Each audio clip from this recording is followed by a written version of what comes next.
Who gets hotter than hot? Yeah, don't adjust your eyes, fellas. Pharaoh. It's Hugin cough. Yes, I'm in a frog suit. No, you cannot pull this off.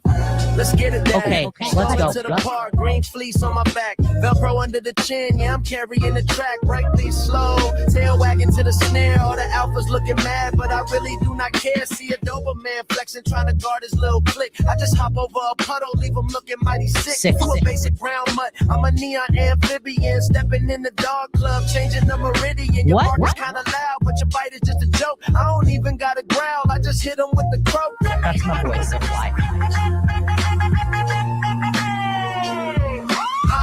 Hop up, make way for Hugin. Green suit on, yeah, I'm wildin', I'm proving. Your boy's looking tragic, my swagger is magic. I'm taking your bitches, it's honestly classic.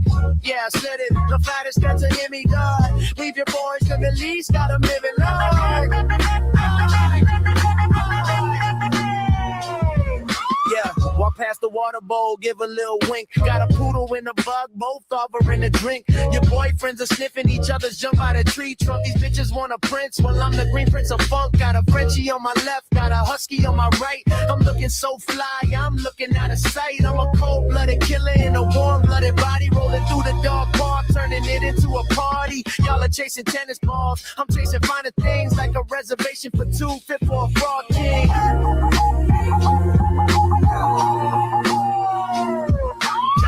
Pop, make way for Hugin. Green suit on, yeah, I'm wildin', I'm proving. Your boy's looking tragic, my swagger is magic. I'm taking your bitches, it's honestly classic.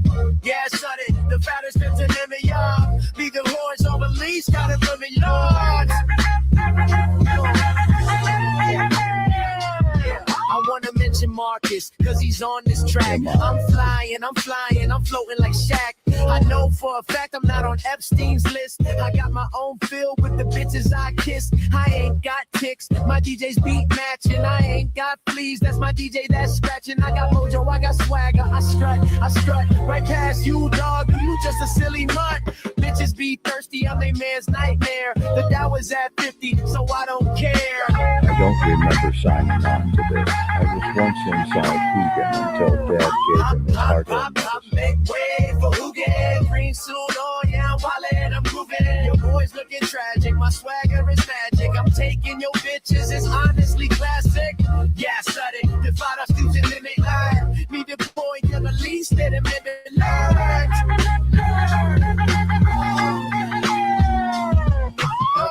Yeah. Shout out to Dad in the Pharaoh chat. Ernie, Birdie, Mitty, Claudia, Tip, Darlene. Wish I could fit everyone into this song.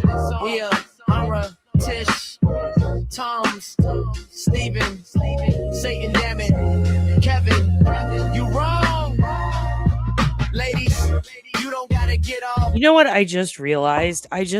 He says Satan, damn it, like God damn it, but he replaces it with Satan. And I really enjoy that. I like that. That's very creative. You're very creative, hun. Derek, you're so creative. How are you guys doing tonight? I love it when the lurkers pop in to let me know they're lurking. And it's a name that I've never seen. It makes me really excited. But I feel like I've seen your name before. And I love it. Yeah, let's unpack that. I think I remember. You've been in here before. It's been a minute. It's nice to see you guys. Hello. He did change his name at one point. I don't know. Is he still going by Satan? I'll have to message him. We'll find out. Hello, everybody. It's nice to see everybody. Hello, Ernie. Ernie, I have glasses to send you. I finally found my box of glasses. I promised you. Hello, Patrick. Tiff Knox Mahjong to you, ma'am. Mahjong to you. Just a Crazy Jen. Hello, Just a Crazy Jen. Hello, everybody. Patrick with the FBI. Newt the Cute, by the way. Didn't you message me to tell me yesterday was Shaq's birthday? One Mr. Shaquille O'Neal celebrated his birthday yesterday.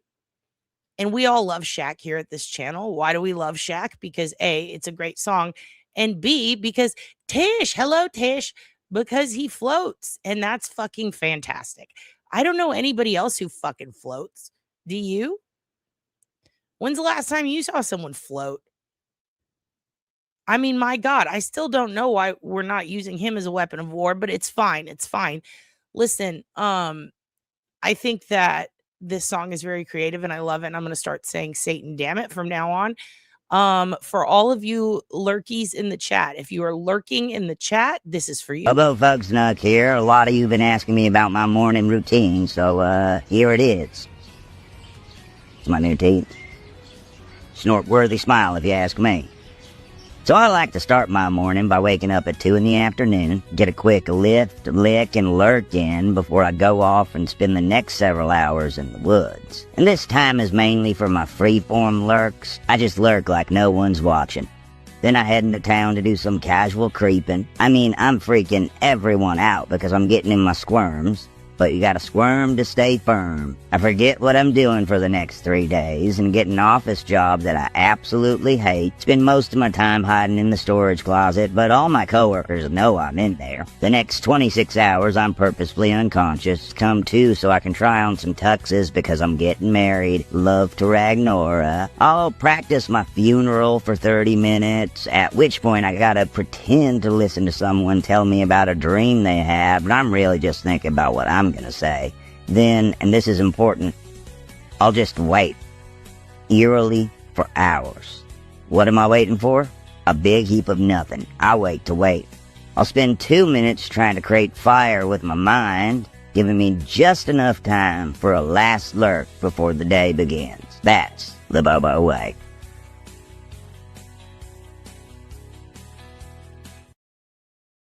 Great questions coming out of chat already. Look at this one. Was Shaq in Space Jam? I don't fucking know. I don't remember. I'm starting the fuck is wrong with me? I should know this. Space Jam is one of Dad's boyfriend's favorite movies. Was Shaq in Space Jam? No. It says what's Shane's in Space Jam. We'll get there. We will get there, Google. Let's see. He is not in the 1996 hit movie Space Jam. He is not. So we did the OSINT on that. Shaq is not. He is in the masterpiece Shazam. Does he float in that as well? Uh-oh. A lot of you had deep thoughts, deep, dark thoughts on Criss Angel. And I'd like to thank all of you who followed up.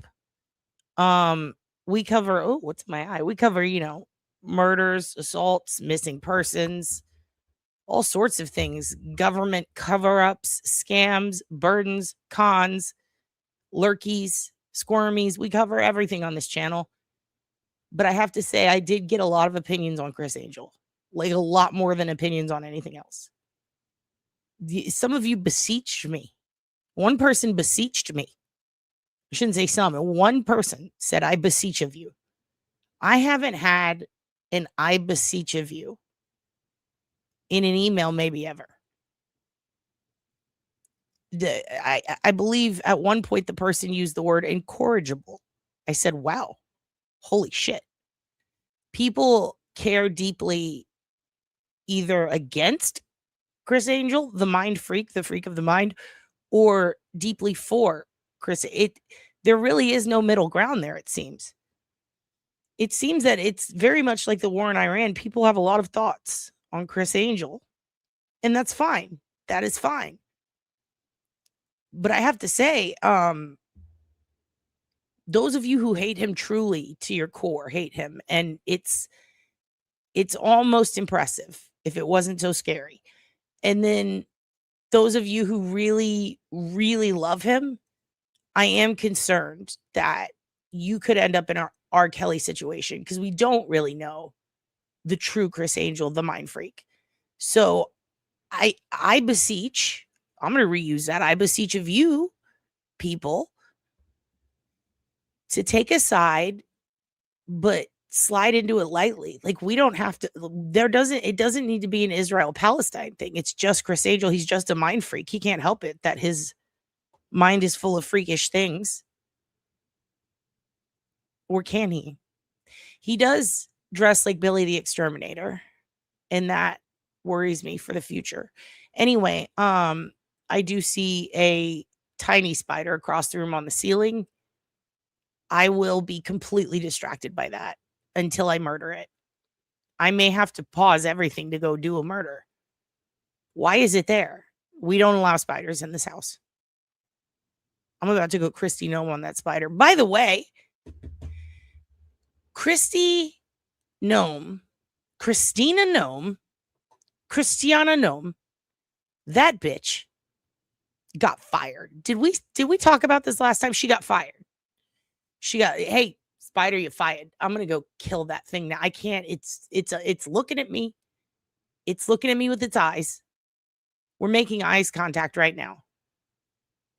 It thinks it's better than me because it has what, 8, 12? How many eyes does it have? It can watch me more than I can watch it. I don't like that. I don't like those odds. And I don't know who's America and who's Iran in this situation. Is the spider sent by Israel? Is the spider Mossad? I don't know. But it's in my house and it's looking at me. Stop. Stop looking at me. Look, Colt Baby is inside of you. How's Colt Baby? What? You're living in the home alone? How are you covered in marbles, Ernie? Oh no. Oh no. I can see the spider. As long as you're not covered in spiders, but is there anything we can do? Boris the spider, I will murder him. Let's hope Megan and Megan doesn't drop in and sue me for it. I know she loves spiders, but this one's got to go. We got to do something. You are my cricket. I am Christy Gnome and you are my cricket. I cannot believe that woman murdered a dog. And it turns out Trump was disgusted by that story, but that's why she didn't get to be VP. She got kicked off the short list of VP. And you know what he said? He said she would be great at the DHS, though. What the fuck? I didn't let them finish.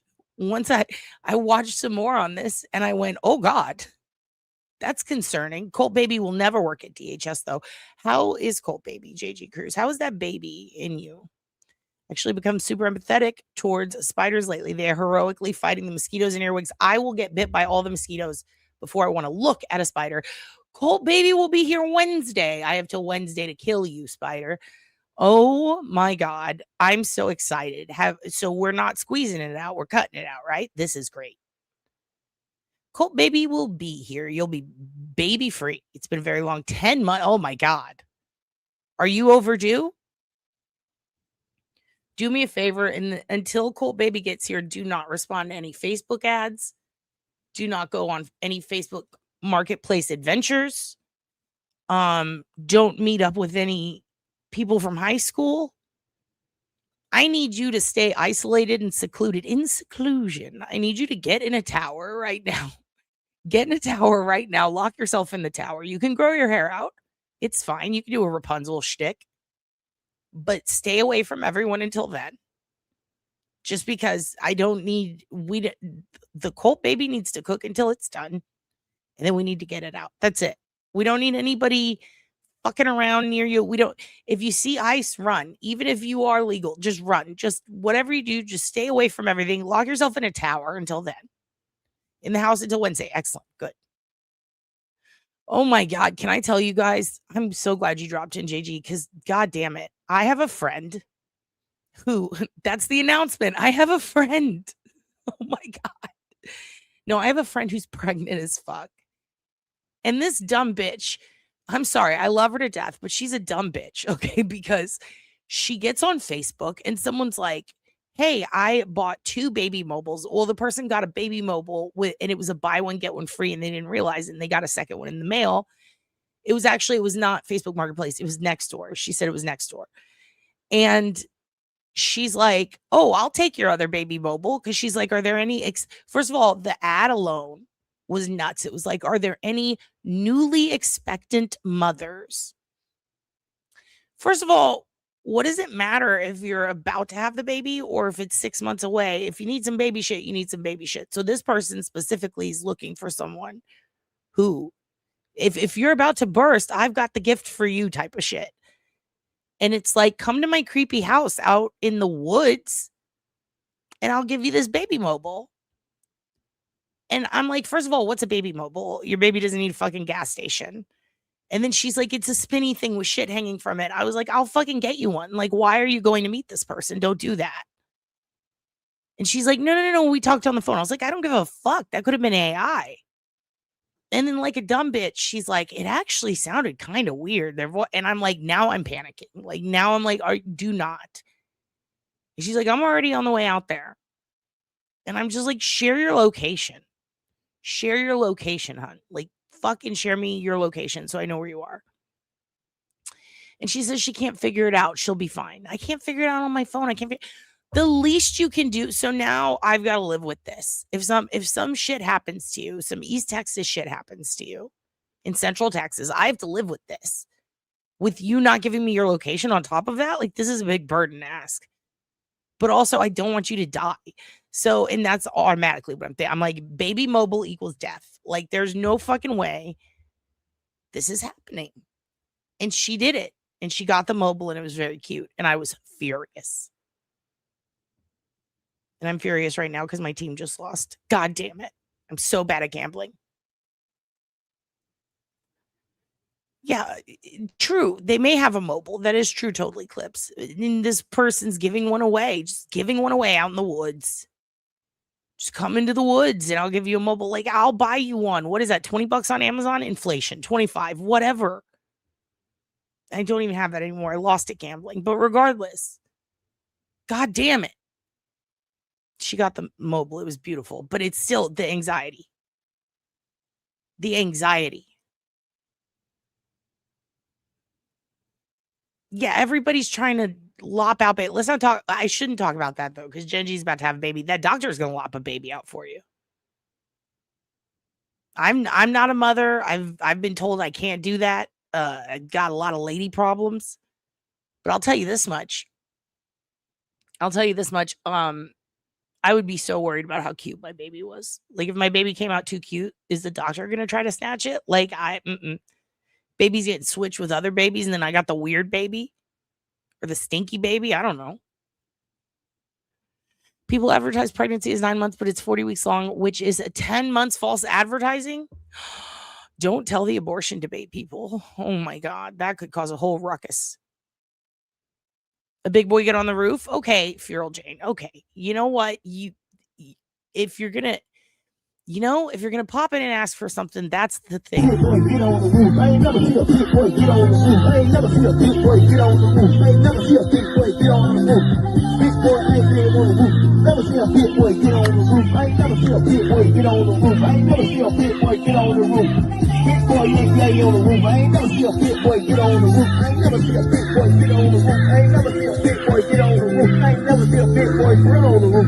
Never seen a big boy drill on the roof. I ain't never see a big boy drill on the roof. Big boy drilling on the roof. Big boy drilling on the roof. Big boy ain't drilling on the roof. I ain't never see a big boy get on the roof. I ain't never see a big boy get on the roof. Big boy ain't climbing on the roof. I ain't never see a big boy get on the roof. How you do it like that? Damn, you got tools on your back. Climbing on the roof. I ain't never see a big boy get on the roof. I ain't never see a big boy get on the roof. Shit, big boy get loose. Shit, big boy get loose. I ain't never see a big boy get on the roof. I ain't never, shit, when you falling on the roof. I ain't never see a big boy hop on the roof. How you do it like that? Shit, you just make a back. Shit, pick up your back. I ain't never see a big boy get on the roof. Get on the roof. Get on the roof. Get your ass out the roof. Get your ass back out the roof. I ain't never see a big boy leap on the roof. Get a big ass out. I see you already out there trying to get me to try. What is it? What'd you say? Autosomatic episode? I don't even know the word you use. Something exercises? Trying to get me in that hippie shit? What's wrong with you? Are you autism? Are you autism? Sorry, what? Are you autism? Read this. Read this. Okay. It's Autistic Girl Summer. Let's yell on the beach and also on the spectrum.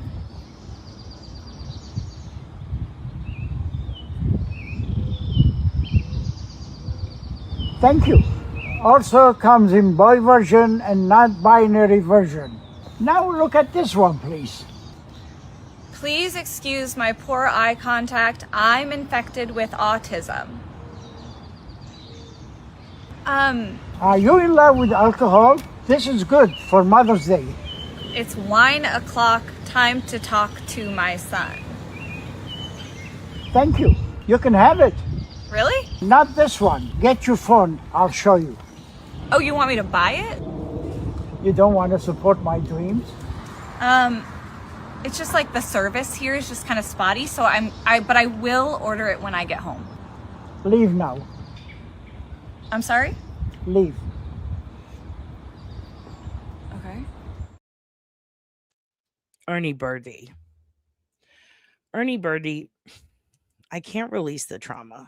Okay. I want to embrace the trauma. You know why? Because it's good for your skin. Turns out, all this trauma we've been going through is great for our skin. It keeps our skin tight. The worse things get and are for you, and the more pain they cause you, the tighter the jowls. Ladies, we should smile more. I'm so sorry. Okay, listen.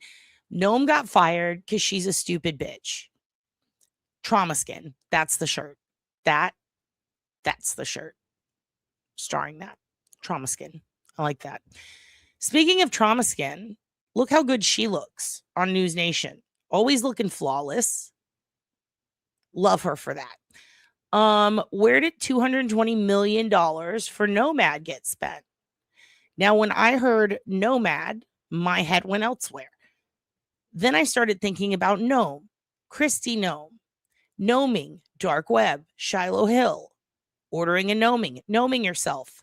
Oh my God, Christy Noaming yourself. Wow, where is this going? You heard it. What is Crispy going to do now? What is she going to do now that she's fired? Okay. She's going to work at, what did they say? Like the Circuit of the Americas, the League of the Americas, something of Nations. I don't know. I think that it might even be it sounds like a faction in the WWE, but they're creating a thing for her to keep her bitch ass busy. Yeah, she gnomed herself on the fuck plane. You know what's funny to think about? Getting gnomed and it's just Christy Gnome standing in your yard staring at you. That's funny. You know, I don't know if it's still open. I feel like it might have closed after COVID, but I used to do stand-up comedy shows there. That was a very small place to do stand-up comedy shows. It was very small. But what about getting gnomed on the dark web, but instead of 1,000 tiny little garden gnomes, it's Christy Gnome. And she's standing there and she's staring at you. And then I thought, oh, what if Christy Gnome's gnome is Corey Lewandowski? David the Gnome. Oh my God. What was up with David the Gnome? He had a wife, right? They had like matching hats. They dressed the same, him and his wife. And that was interesting. David the Gnome was in the Epstein files. There it is. That's what we're here to talk about today. Why? Well, why do you think? He's a billionaire gnome. Of course, he's going to go to Fuck Island. Oh my God, Christy Gnome. $220 million. Let's talk about that for a second. First of all, hit movies that win Oscars. They don't cost $220 million. And oh my God, get back. You're at work right now. Hugin is asleep. He says, hi, Diddy. He's passed the fuck out. He keeps farting. It stinks still, and it really stinks. It's bad. I hope you're having fun at work. You have a gnome in your garden. Can you dress it up like Christy Gnome and put an ice jacket on it? Imagine that. Imagine Christy Gnome in her ice jacket with her blankie, and she's standing in the yard and she's staring at you and she's pointing like in that Thinner movie, and she's just like, give me back Corey. Like, she scares the shit out of me. 200 wasn't the Titanic less than that, like, to make the movie? Like, and now I thought they were replacing her with a Violent White. It turns out they're replacing her with a Native American dude. I think he's registered with the Cherokee Nations, who's got 2 first names as his last name. I think his name is like Mark Wayne or some shit, all one word, which is insane. And he's the guy who hid at the state capitol. He like hid during the insurrection. He was scared of his own base. And that guy is going to deport people now. Yeah, that guy. He's from a plumbing dynasty. And it's like, dude, what? I mean, you got to hand it to him. I'm sorry, but that's a crazy good choice. It's bad for us as people. People are going to be slaughtered by the masses. But the thought that like, hey, you know how I'll deport people and murder immigrants? I'll get a Native American dude to do it. Oh, shit, dude. Checkmate. Did not see that one coming. No pun intended with the Nazi thing. But in all seriousness, what the fuck? So, yeah. Oh, and you know what's funny? So does Kristi Noem. She loves going viral for doing stupid shit live on TV that costs $220 million. I know it's kind of genius. You know Trump didn't come up with that. You know there was some dipshit intern in there that was like, you know what would be great? If we get a Native American guy to murder everyone. Then no one can say shit. And it's like, damn. Damn. Yeah, and he tried to fight someone. One time he stood up, he did the whole, you want to go outside? You want to go outside? Cash me outside. Then he did a cash me outside girl during a Senate hearing. And he was serious. It reminded me of the video where the judge and the attorney go out back to fight and they really beat the shit out of each other. Dude, do not worry about it. Samesies in Texas. Like, I don't know anybody who's full. Like, even my parents, even though they're conservative, they're still like, oh, that's a bit fucking crazy. Like, a lot of people here are not full red. Like, a lot of people here are very blue. As you could tell by our midterms, we're double the amount of Democrats voted. People literally were like, people who are like, I will never vote, or like, I have to vote. I'm so scared. And I mean, smoked them in the midterms for Tallarico, but the numbers alone, like, they're doomed. They're doomed. We will be flipping purple soon. I feel the same for Oklahoma. Oh yeah.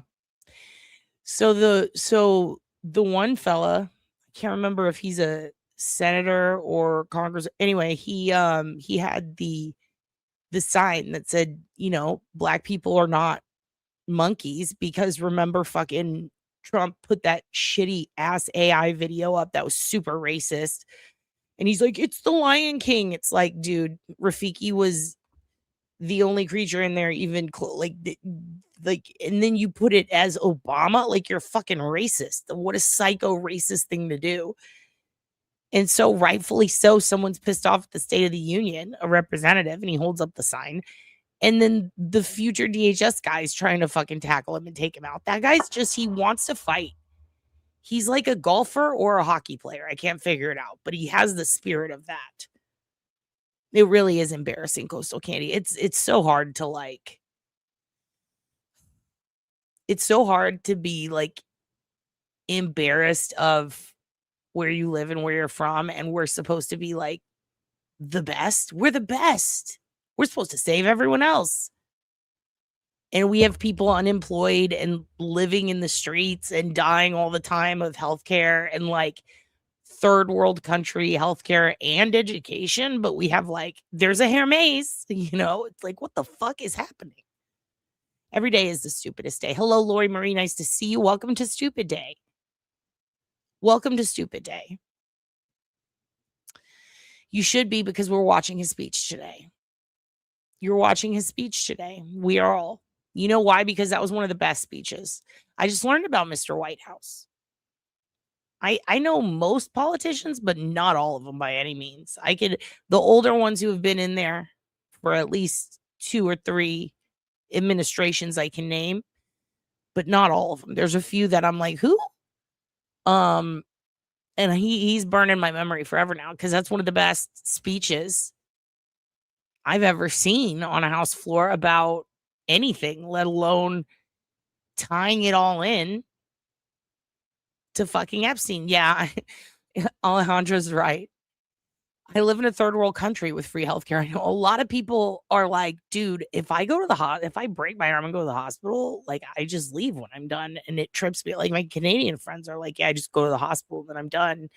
And they'll get you a taxi home or make sure you have a ride. And I'm like, what the fuck? Sometimes when we're still injured and we're bleeding, they just put us outside. It's fucking crazy. They kick you out. They'll have the police drag you out while you've got a fucking fork in your ass. Anyway, today we've got a lot of things to do. We're going to tie up some shit. What the fuck is in my eye? We're going to tie up some shit. Okay. Here's on the list. Let's go through the list. I have a list. I'm trying to be good and get everything in order. Okay. First of all, the March OSINT cheat sheet is going live tonight. The new OSINT cheat sheet. And I'm changing some things about it. One thing about it. It used to be separated tab by tab. You've got many tabs, over 20 now, I think, of different subjects, like how to look up someone's social media, reverse email searches. Then we've got oversight for police. Then we're going to have one that's an oversight for legislature tab. We've got missing persons. We've got scholarly articles and shit on blood spatter analysis, fire, all these different things, arson. So there's a ton of OSINT out there, okay, that can be used for all sorts of things. Geographical profiling, all of it. And then there's a funsies tab. So everything's separated into all these different tabs. But I think every month what I'm going to do, so that you don't have to go click through all of them and look for the new stuff, is every month we're going to have, like, let's say February, it's going to have February tab. And then in March, all the February tab gets sorted out among the others in their specific spots. This month, we're going to have the March tab, and that's all the new stuff. And then next month, everything from March is going to go out into its respective place. And that's just so you can see what the new shit is. So the March OSINT cheat sheet's going up. I added 15 instead of 10 links for you. There's going to be a lot of cool shit on this one. I think before, I feel like on the we did one that was, it was mainly auto stuff, like license plate scanning, reverse AI for cars, all this shit. And then we had the one that was all blood spatter analysis. We had the one that was mostly fires and arson. So we've been going in order. And before that, I think it was oversight.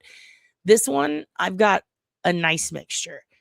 I also found one that has all of the individual legislatures and staff members who work for people in Congress, people in the Senate, people in judges, anybody that's in the judicial system, the legislature, and the executive branch, all of their salaries, what they're vacationing, how much they charge for travel, like every single thing that they have that has been logged is in there. You can see how much they make a year, how much the fuck planes cost, you know, what their trip to Diet Delaware cost, all these different things. So there's going to be that. And then there's a lot of stuff. There's one that's like a war tab where you can see all the ongoing wars and some background into how they started. There's a calendar that basically you can kind of go around it anywhere in the world and you can click and it'll tell you, I believe, what the terrorism probability is. There's a lot of war related stuff in this one. And then we've got a lot of random, just random nuggets of information that you can grab that maybe are unique, I guess. I need to figure out a tab for a few of them because there's a few weird ones in there that I found very fascinating. And there's, of course, some stuff on how to build charts and how to make your own maps and things like that. So that's going to be live tonight. Hello, Amber. Nice to see you. Hello, PETA. Hello, everybody who just hopped in. Nice to see you all. Nice to see you all. So this is all going to be live tonight. I am going to be making one that's also got a lot of different stuff specific to like voting and election stuff. That's going to be coming soon. That'll probably be in a month or two. Mainly like how you can find kind of fact checking voting stuff, voting records, see how votes are purged, things like that. So we're going to be, it's a very political month coming up. Let's just say that. So there's a lot of stuff on war and politics and government and oversight in this month's cheat sheet, but also there's some fun nuggets. Okay. So that's going to be on the community wall tonight, probably within the hour of me logging off. I did go back to the past Epstein videos and add links to everything below that we talk about. I do want to finish Trump's victim statements now that I've gone through and been able to read them all in full and make sure, because of course the government's still fucking up on redactions and they're including stuff from victims, and it didn't occur to me that I would have to myself fact check it. It's kind of like, oh, hey, this CIA analyst, checked it, so it should be fine. And then you look at it and it has all the information that's not fine. And it's like, who the fuck is working there now? Because this is terrible. Which reminds me, I need to talk to you guys about the girls' school in Iran. That pisses me off, and I have something to tell you about that. But I see PETA said, question about international OSINT. Wait, you're in Australia, right? Let me go up and see. Section that could be beneficial. Yes, I actually have an Australian OSINT cheat sheet. I'll include the link. And PETA, can you email me actually? And I will send it to you as well. I've got one that's just Australian. I've tried to make some for the UK, which it's kind of complicated for that one, especially because some laws changed on privacy. I want to do Canadian, Australian, UK, Middle East, and here, and then possibly like East Asia. I want to just get a couple that.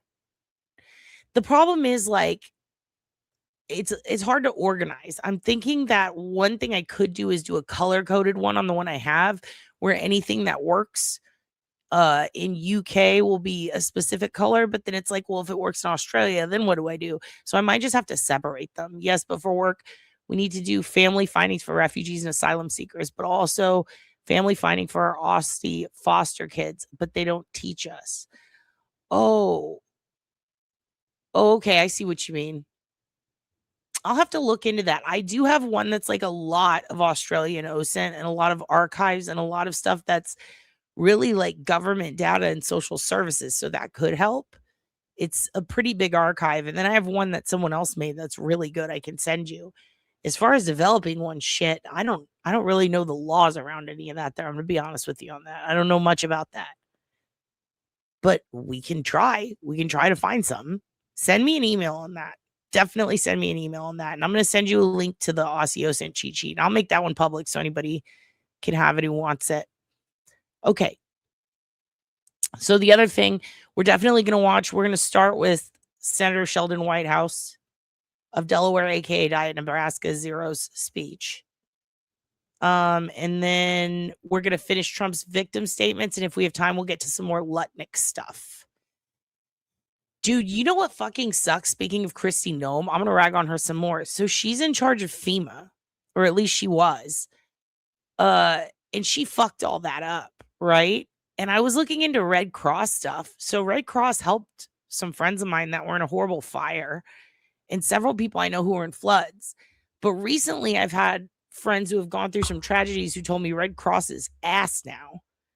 And I was looking into it, and there was like a whole lot of, what's the word? Scandals. There's a lot of scandals going on with Red Cross itself as an organization. And I mean, FEMA's disaster relief, but same. But I'm thinking about like stuff like that for families. Does anyone in the chat know? Because you're in Australia, right? Are you talking Australia specific? I know that there's a lot of these.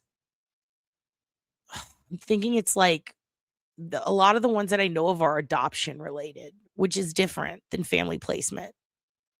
And I don't know how social services or taxes work in Australia. That just occurred to me. Like, do you guys is it rude to ask how taxes are there? I feel like it is. Maybe I shouldn't. I'm going to ask. Do you guys pay, like, are your taxes 20% or less, 30 or more, 50? Like, what do you guys pay? Because I have a homie in Canada who told me like over half of her checks and shit go to taxes, but she's like, but I don't have to pay for this, or this. So that kind of evens out. But I guess what I'm asking is, do you have a lot of social services? You know what I mean? Like, are you guys paying a lot of taxes to get social services in exchange, or like medical and health benefits? How does that work? About a third. Okay.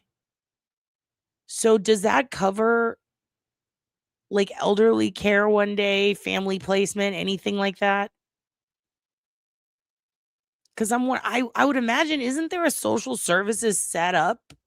I mean, there's one here that works with family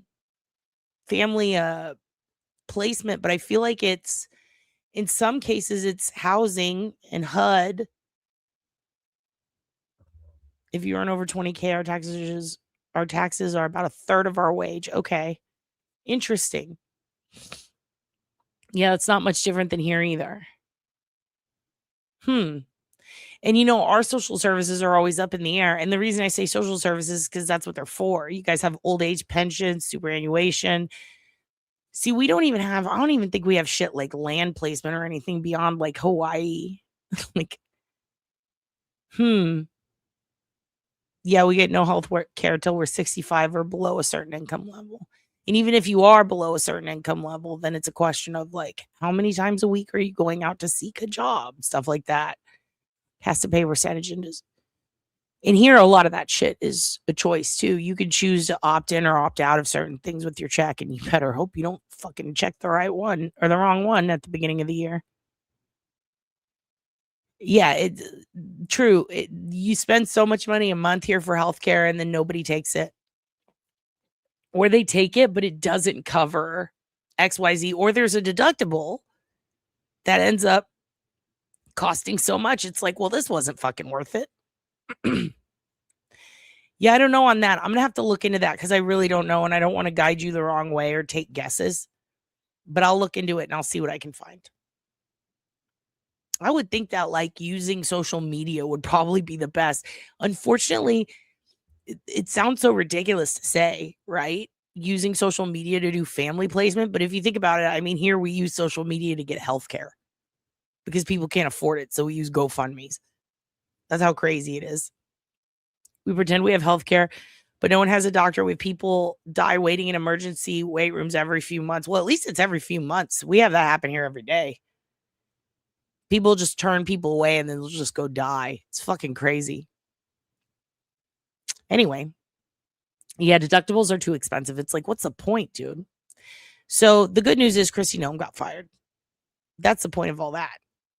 And they're trying to figure out why her fuck palace prince was there firing people at her desk, pretending to be the boss one day. They're trying to find out why okay, here's the big scandal now, and then we'll get into the Epstein stuff. So remember how Kennedy, the one that I was telling you from Louisiana, Kennedy we watched it. He was like, and how much did you spend on this ad that prominently featured you on horseback? Like that whole thing. So in that, he straight up asked her, he's like, did the president know about this? Did he approve of this $220 million on this piss poor ad campaign that prominently featured you telling people to self-deport? Did he approve this? Was this his idea? Whose idea was it? Who approved it? And she blamed it all on Trump. Yes, he approved it. He knew about it. He gave his blessing, bitch. Like, that's essentially what she said. But it was more like, ever since the DHS has started this campaign, we have told people that if you are in here illegally, it's like, oh my God, stop.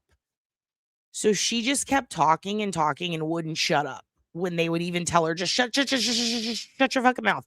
She wouldn't. It was very obnoxious. And Trump heard it and he gets pissed off and he's like, no, I did not. I did not approve that. So he brings her and he chews her ass. He fires her ass. And now everybody's response is, well, what is Corey going to do? What is Corey going to do? He's her blanket getter. And I remembered what he did for Trump. They reminded me. I was watching and I was like, oh yeah, he was Trump's campaign guy. He did campaign management. He was like Manafort. So that dude,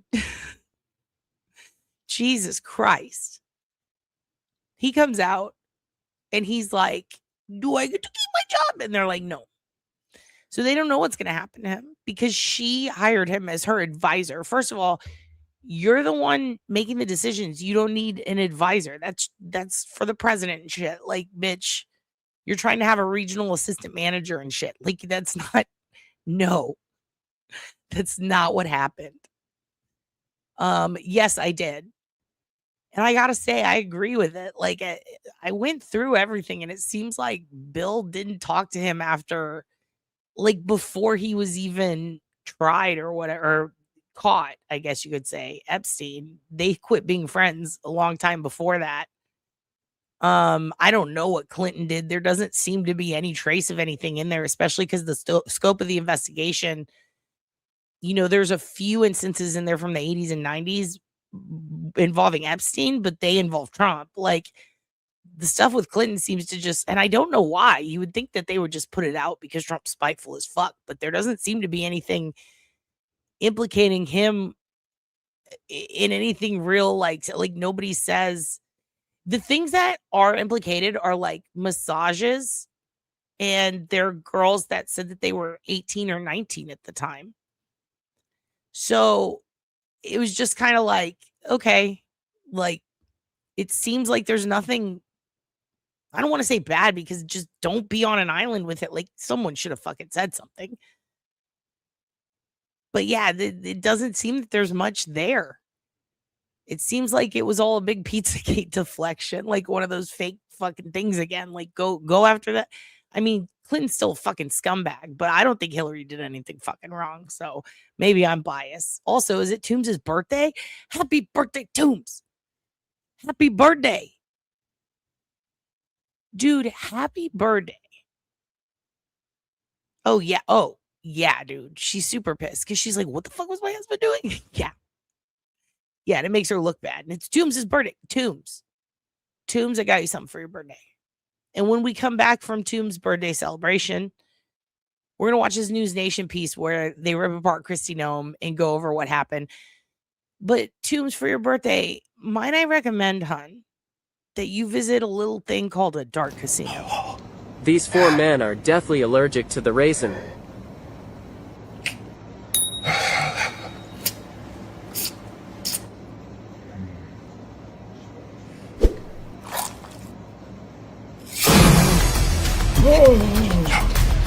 They kissed their friend goodbye. The game was organized by this man.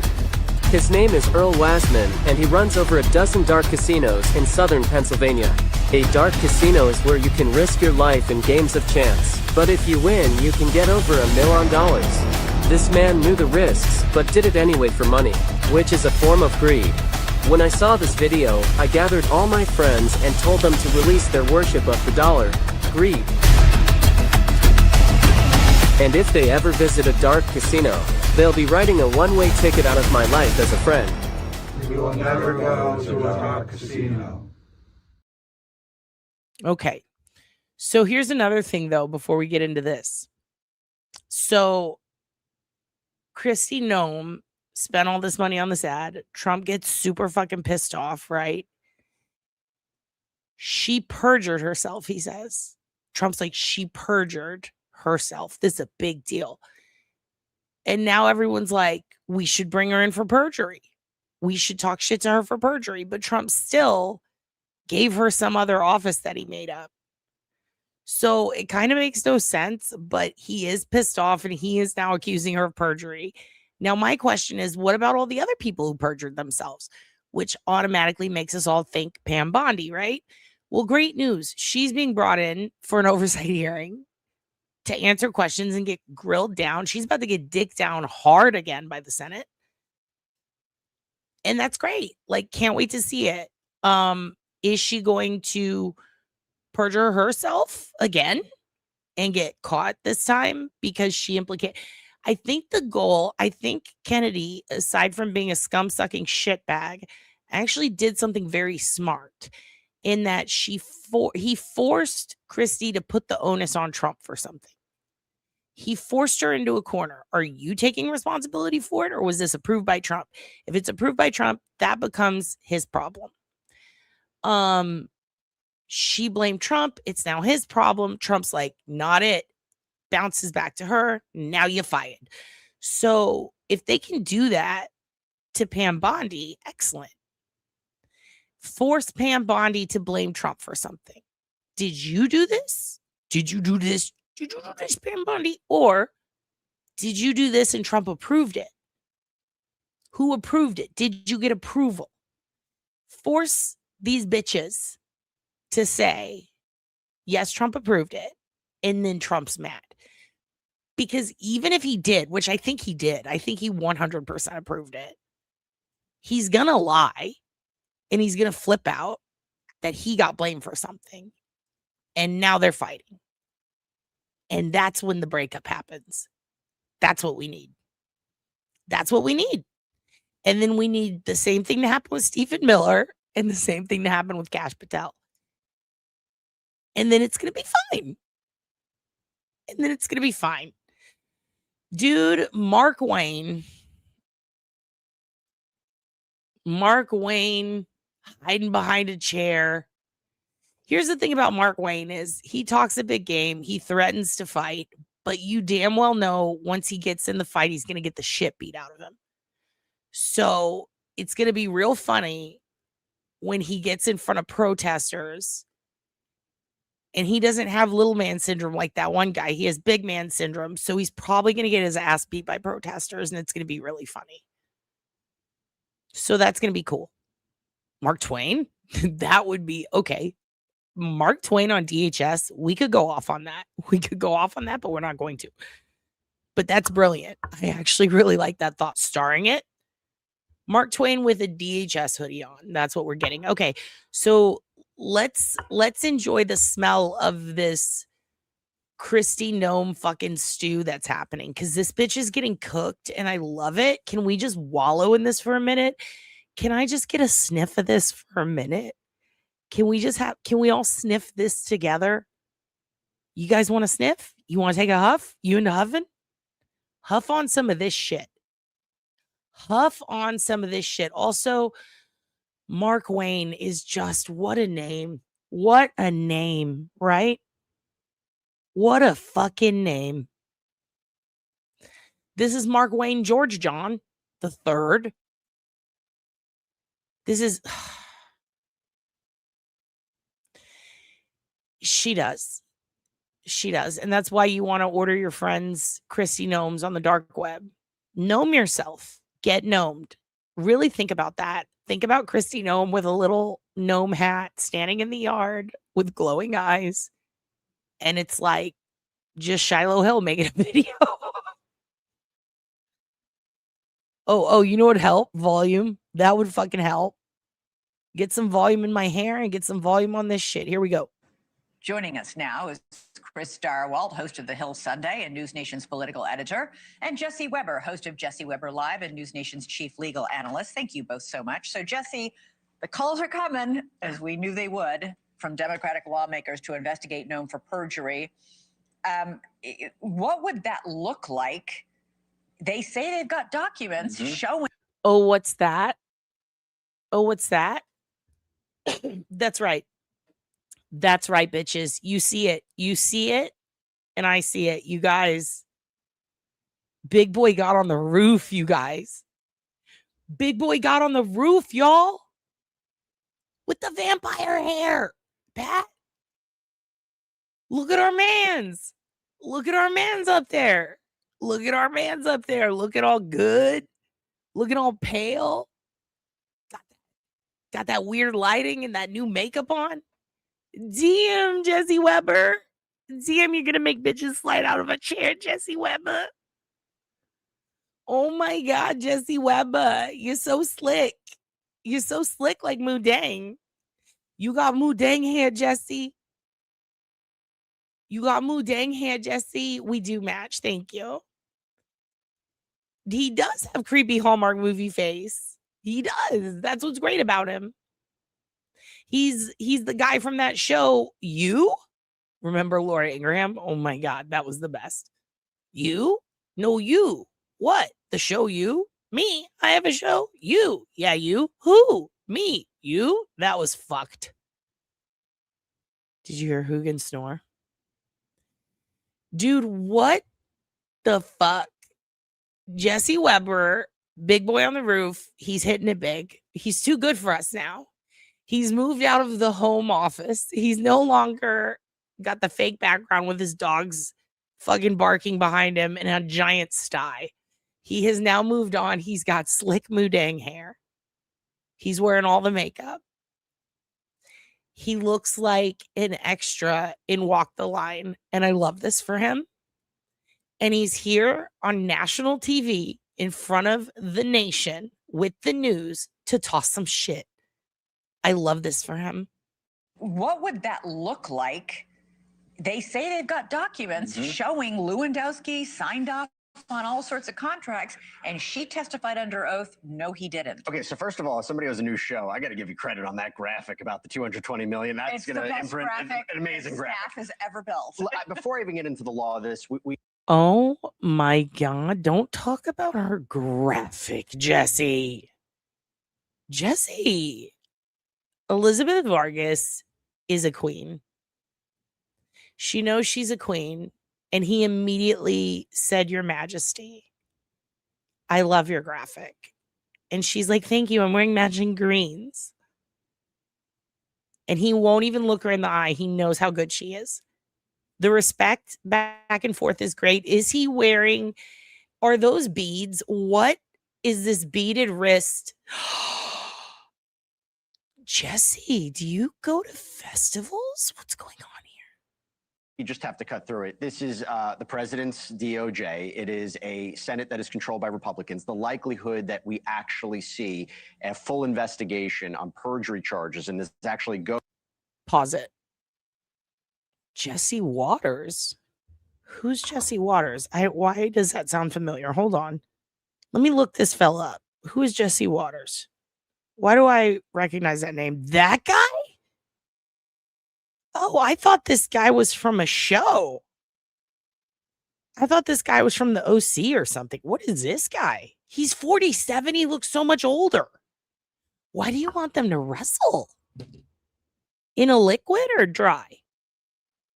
Huh. To a criminal referral is unlikely. Now, having said that, she would not be the first person who testified under oath that could potentially face a perjury charge. Notoriously, they're difficult to prosecute because you have to prove. Battle of the Jessies. Okay. Yeah, Fox News host, that guy. Battle of the Jessies, you want it in a liquid. Of course you do. Blood? I'm assuming blood, because one of them is Fox News.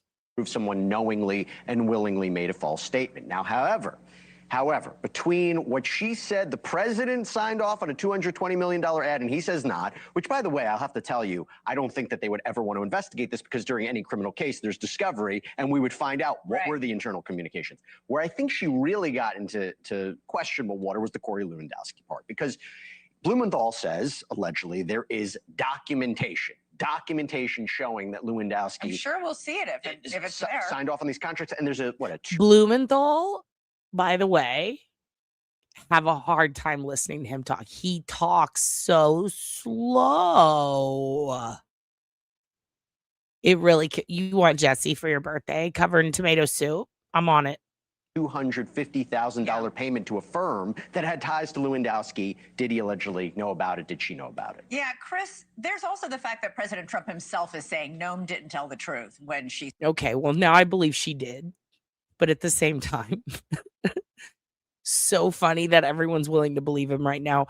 Also, wanted to let you guys know. Hold on, where is it? Never mind. I'll be back in a minute. Said he signed off on this massive ad campaign. He called Senator Kennedy himself. He called lawmakers. He's called reporters all day today, telling them, I never signed off on that, even though she said I did. Trump is like an ex who you just broke up with, and he's just calling everyone in the friend group to be like, you know, she was a bitch to me. It was her fault. You know that, right?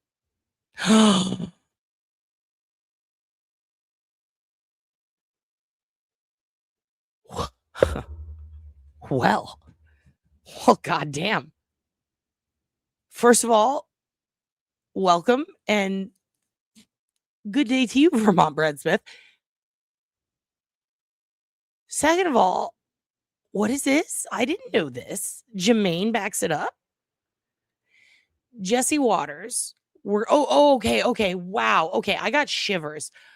I read that as Jesse Weber. Okay, so you can understand my face. I had to pause. I was like, wait, what? I read that as Jesse Weber worked for Bill O'Reilly, cheated on his wife, slashed her tire so he could rescue her, then married her. Jesse Waters. Okay, no, I mean, I assumed that when I saw he was a Fox News commentator. So you guys don't have to worry about that. I assumed he at least kidnapped someone, you know, or at least like had a prostitute murdered, like something.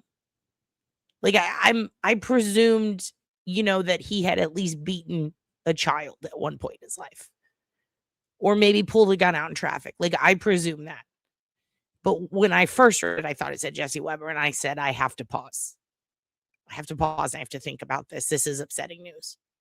But you're telling me Jesse Waters, the guy who I just looked at from Fox, did it? Obviously. I mean, that's why I told you look like an actor from the OC. I'm surprised he's not in prison for sex crimes. Jesse ambushed HuffPo reporter Amanda Turkle in a gross way. I believe that. And you know what's weird? HuffPo has really disappointed me. I always liked HuffPo because they have pretty decent commentary. But oh my God, to find out that Huffington Post reporter is canoodling with Epstein, offering him a space to speak, offered the entire commentary column for Ghislaine to write a column about how great Jeffrey is, and then had another guy write a whole column about how great Jeffrey Epstein is, how he's saving science.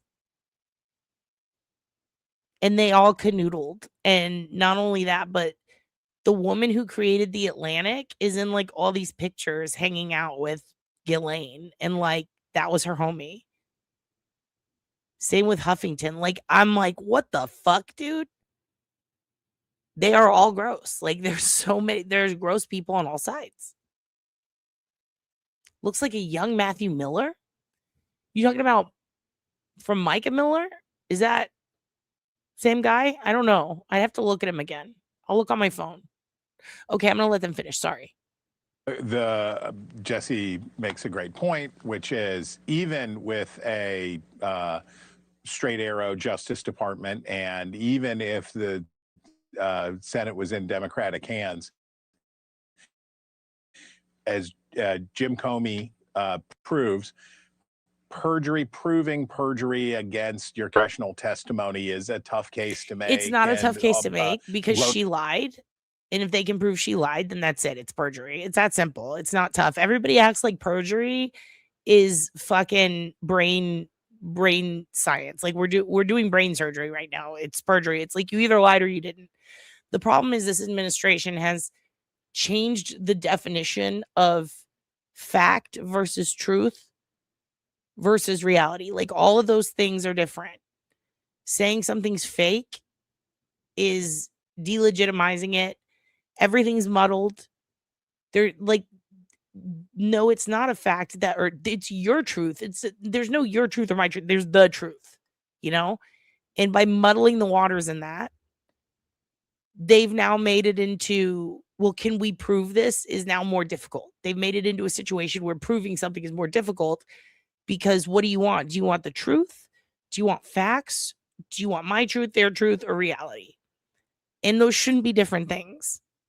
It's simple. It either happened or it didn't. She either lied or she didn't. And by making everything more complicated, they're making perjury more complicated to charge. And it's not. It's very simple. She either lied under oath or she didn't. Can you prove she did? Okay, then she perjured herself. It's that simple. How do we prove it? Well, does Trump have to sign off on these things? If he does, did he sign something? Okay, he signed something, then she didn't lie. Done. Like, what's the problem? Also, hello, Sassy. Hello, Sassy. How are you? It's Tombstone's birthday. How do you do? Sticking with she lied. Okay. I mean, look, she's a cunt. So I'm fine with either. But I also don't believe Trump at all. The second he said, I didn't do that, I went, he did it. Interesting he didn't call it a hoax, though. Usually when he says hoax, he means the truth. And that's something that Shelly Whitehouse points out. We're going to finish this so we can get to Sheldon. I really want to get to old Sheldon. He's my favorite right now. Prosecutors often say we'd rather not try to prove the intent of a conversation that somebody was having in testimony. But Corey Lewandowski is in trouble, right? He is for sure in trouble. National Review is reporting tonight in this impeccably sourced piece that they're going through, and they're talking to people at the department. They're talking to Republicans on these committees. They're talking to folks about not just these bids, not just the questionable bids around this, but other self-dealing that they're saying that Lewandowski engaged in which he was made. You know what's interesting? She's the Harvey Weinstein in this. Corey should file a sex charge against her, and then he'll have a sex assault charge against him, and she'll have one against her, and then they can be equals. Using his position to get access to other things. So on the list of eventual Trump pardons, if you are Corey Lewandowski. Hey, by the way, fuck them. Listen to this. Tornadoes. Are you guys all okay? Thank you for reminding me, Sassy. And happy birthday to Tombstones. And happy baby in the oven coming out in a few days to JG. And Mahjong to Tiffany. What's up with tornadoes? Are you guys good? I heard Oklahoma got hit, and was it Michigan? Are you guys okay? Goddamn. Yeah, there's a tornado in Michigan and Oklahoma. 6 dead in Oklahoma. I think 8 or 9, right? In Michigan. You're okay, sweet and sassy? We had damages in Oklahoma, but all my people are okay. Coastal Candy, good. Toombs, you're okay? Everybody's okay? Sweet and sassy, do you guys have power? Like, did something hit near you? I just know that there were tornadoes and that people got hit. I don't know exactly where. Just rain in Indiana. And then no water in Ernie's hood. That tornado was 15 miles away from me, and I slept right through it. Megan, that would be me, 100%. I've slept through entire tornadoes that hit our barn. Just a bad thunderstorm. Same here. We're having floods right now. Like, literally right now, it's pouring outside. Did Helen Hunt show up? I don't where. To the tour. Is that a Twister joke? She wasn't even in that. What? I heard on NPR there were 6 dead in Oklahoma and a few in Michigan. I can't remember if it was like 9 or 13 or 7. You had 2 tornadoes. Shit. Well, I hope you guys are okay. Just remember, if you see a tornado, go outside and shoot at it with your gun. And say, get on it. Get out of here. You just got to do that. And maybe, Kristi Noem, too, you want to stay in the president's good graces because you may be wanting one of those in case the Democratic administration comes in. Yeah, that National Review article is fascinating because it says that as long ago as a year ago, White House officials were calling DHS officials saying, is Corey Lewandowski profiting off of these contracts? Is he? Oh, shit. You want the titles? Okay. So let's go back. So this guy right here, he's a nobody. And then Jesse Weber is God. And then we're going to keep going. He's a God boy king. Okay. So this dude right here on the right, he used to be like, he was like a counsel for Trump. And he also was Trump's like campaign advisor, I believe. So when Trump was president last time, this guy right here was his butt buddy. He was the guy who was kissing his ass, sniffing his ass, getting him toilet paper, wiping his ass, telling him what color toilet paper is going to look good against his ass, how many people are going to see his ass, where his ass has to go to golf in the morning, what his ass got to eat, kind of telling him how to not look like a fucking dipshit on TV. And he did a piss poor job. And back when he did that, everybody said, don't pick that guy. He has sexual assault charges on him, and he like beat his wife and his kids. or some shit. He did something horrible to them. I think he beat them. I don't remember. It was bad. He did a lot of bad shit. And everyone went, how could you make that monster? And before they were done, he's hired. So he does that for a while. And then he ends up getting fired or resigning. I don't remember. He left. And he ends up going to work for Christy when she's in Florida. And he works under her. He says, here, I'm here to help you in Florida. And she hired him. She's like, you're my special advisor, boy. You're going to follow me around and be my boy. So he became her little shit boy. Now she has a husband. Then he has a wife. I don't even remember if it's the same wife or a different wife. But they're both wifey hubbied up. But at the same time, he's up her snatch now. And now Trump runs again. And now that Trump runs again, he decided, when I become president, I'm going to pick a vice president. And this woman, Kristi Noem, is on the list. She should be my bitch. She should be my vice president.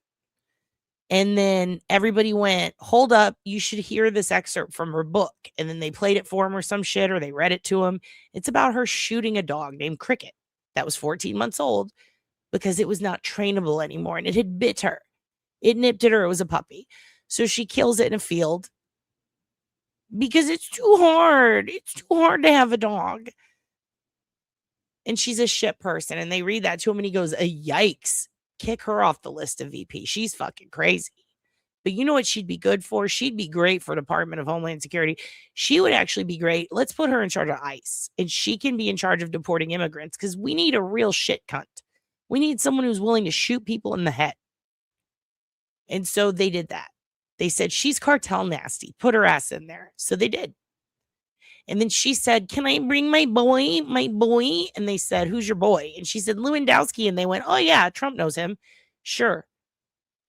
And so then she hired Lewandowski to be her personal advisor, which is an office she invented. So she was given the largest budget in history, I believe, for any of the departments of anything.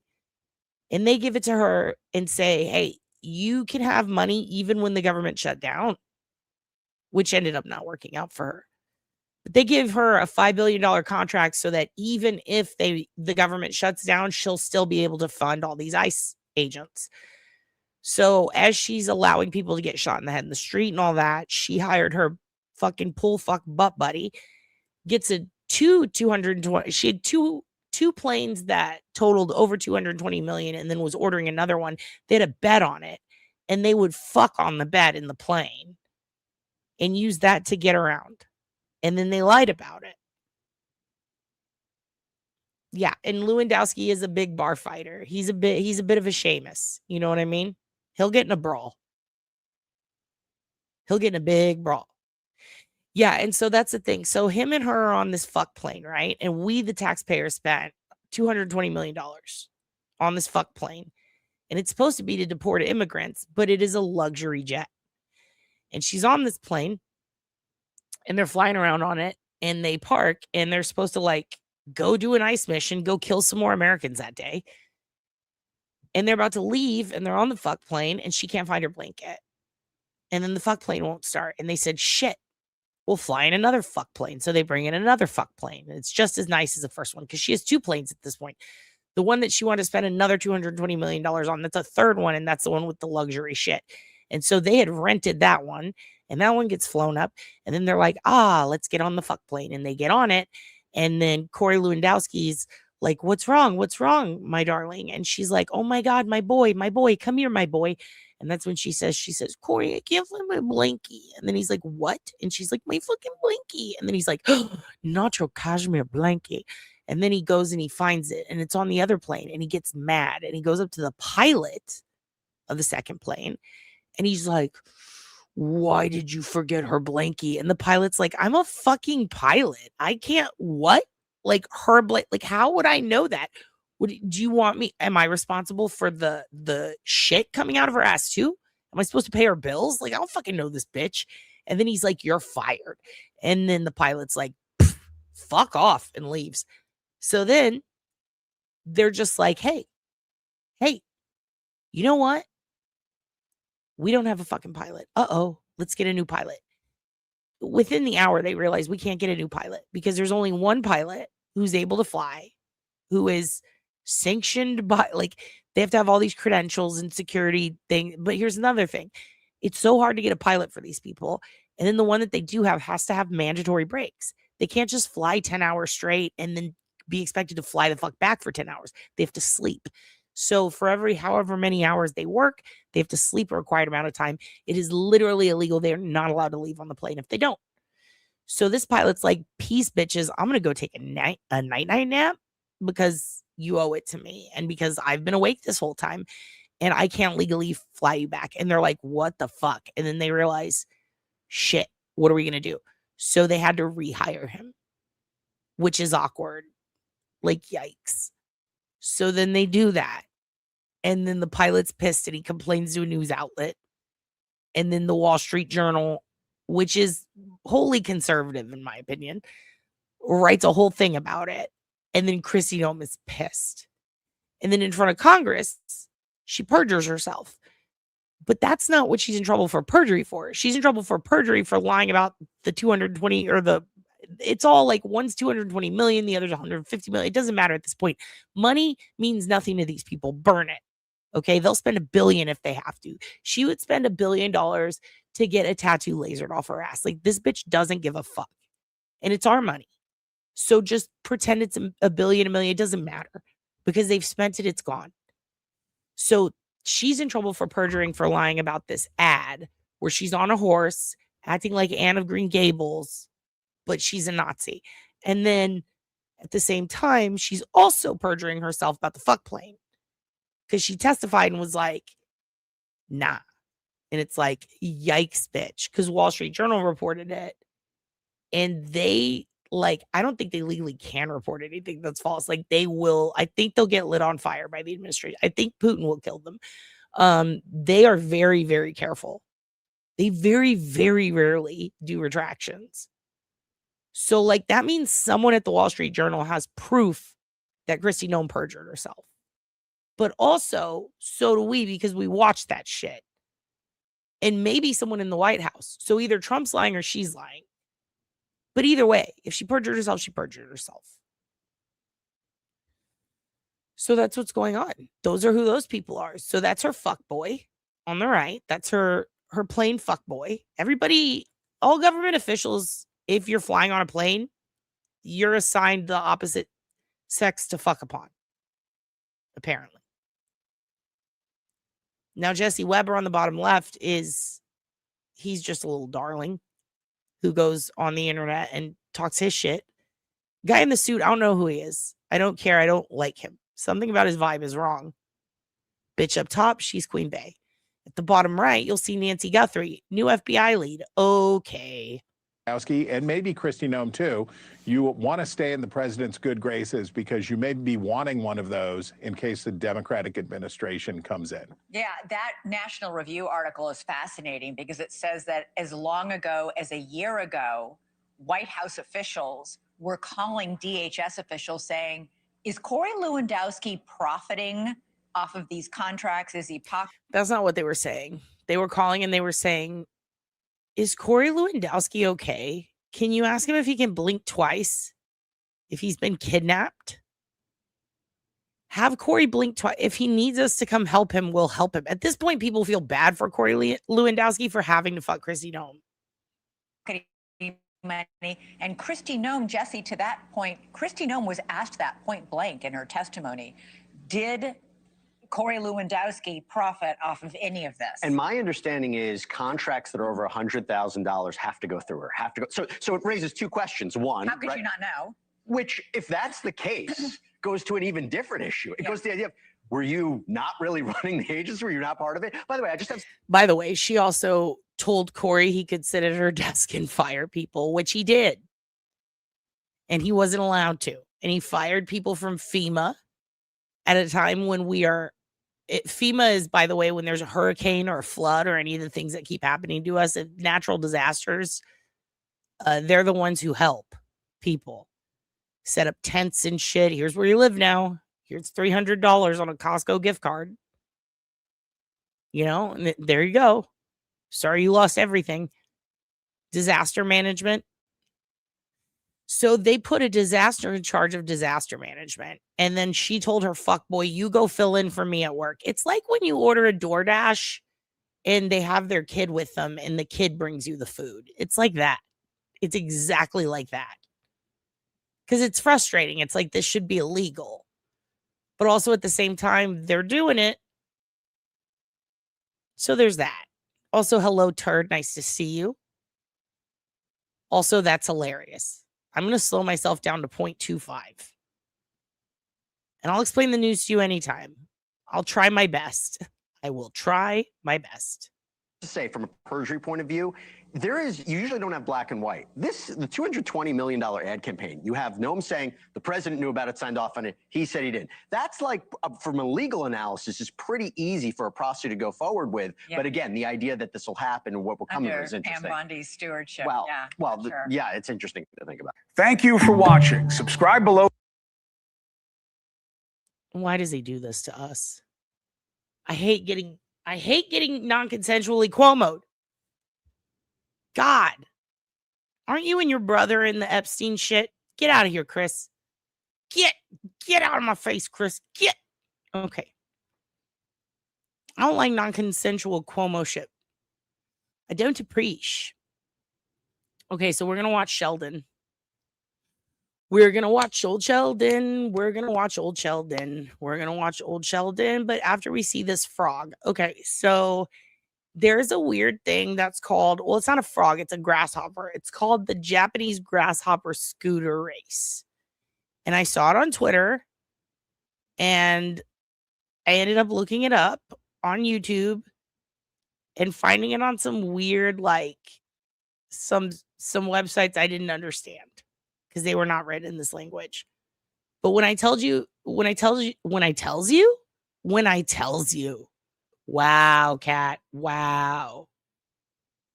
Maybe she is stoned. Jesus. When I tells you I had a good time, I had a great time, I'd like to share just some snippets. Because this led me down a rabbit hole of cricketry, of grasshoppery. Cuomohausen? Oh my God, Danhausen's debut went awful, but the follow-up was a blessing. Good for him. I love that guy. I know that guy, and he's great. He's going to be great in WWE.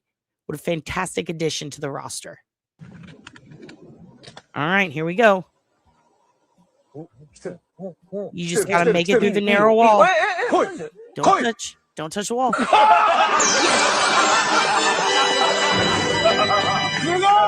Now, look, I don't know what the point of that was. Okay. I'm going to be honest with you. I don't know what the point is. I just know you got to make it down the thing. And if you make it down the thing, you're going to be fine. It's going to be great. I'm going to share a little fun thing with you that I also saw that made me laugh. We're going to get a couple of giggles in before we get into the shit. We're going to watch Sheldon in a minute. But right now, dads, adults, men, can they skip? Do they know how to skip? You would think so. It's just skipping.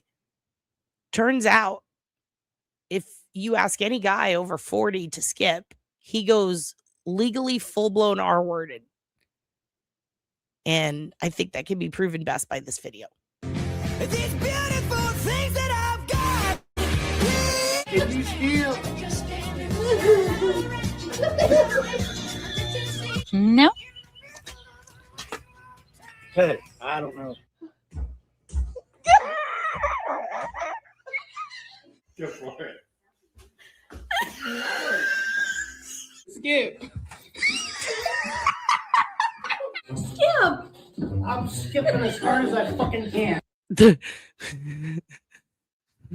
gotta go back. First of all, I'm skipping as hard as I fucking can. Are you bridge guy? What is up with your legs? Did you kill Missy Bevers? Dude, his whole body just went crazy. He's got, I'm so sorry. That was so inappropriate. But for real, like, I'm not saying he did it, but put the SWAT gear on him and send his ass to Midlothian. I need to check this. Because why? And also, why do you have bridge guy legs? This is so upsetting. This is so fucking upsetting. This motherfucker, though, this cop, I'm not saying we need to put our foot on his neck, but I'm saying, what the fuck are you doing with your arms, sir? What are you doing with your arms, sir? Stop it, sir. Skip. I'm There he is. skipping. That's Bridge Guy. There he goes. I'm so sorry. I'm so sorry. I don't know what's wrong with me. I don't know why I said that, but Skip. I mean, look at the gate. I'm so sorry. You know what? I'm going to shut up. Skip. I'm skipping as hard as I fucking can. Please stop. I'm going to call Aunt Deb and I'm going to say, this is you. And I'm just going to send this one. And he's going to say horrible things to me. He's going to say horrible things to me that could get everyone arrested. But I don't care. I'm going to send this to Aunt Deb and I'm going to say, this you? Just right there. I'm just going to send him that. I'm going to do it right now. Jesus. Dude, creamy shits. Can we? I'll find it next time. Got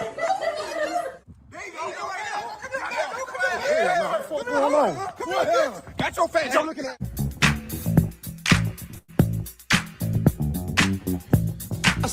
Now, I love her. Out of all of them, she's my favorite. I said it here.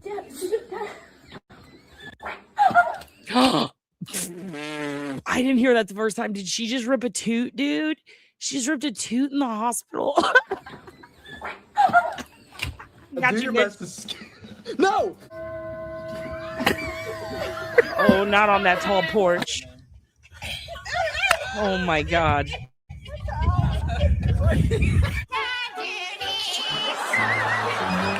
Yeah. Okay, is he doing the thing where you pretend you're on a horse?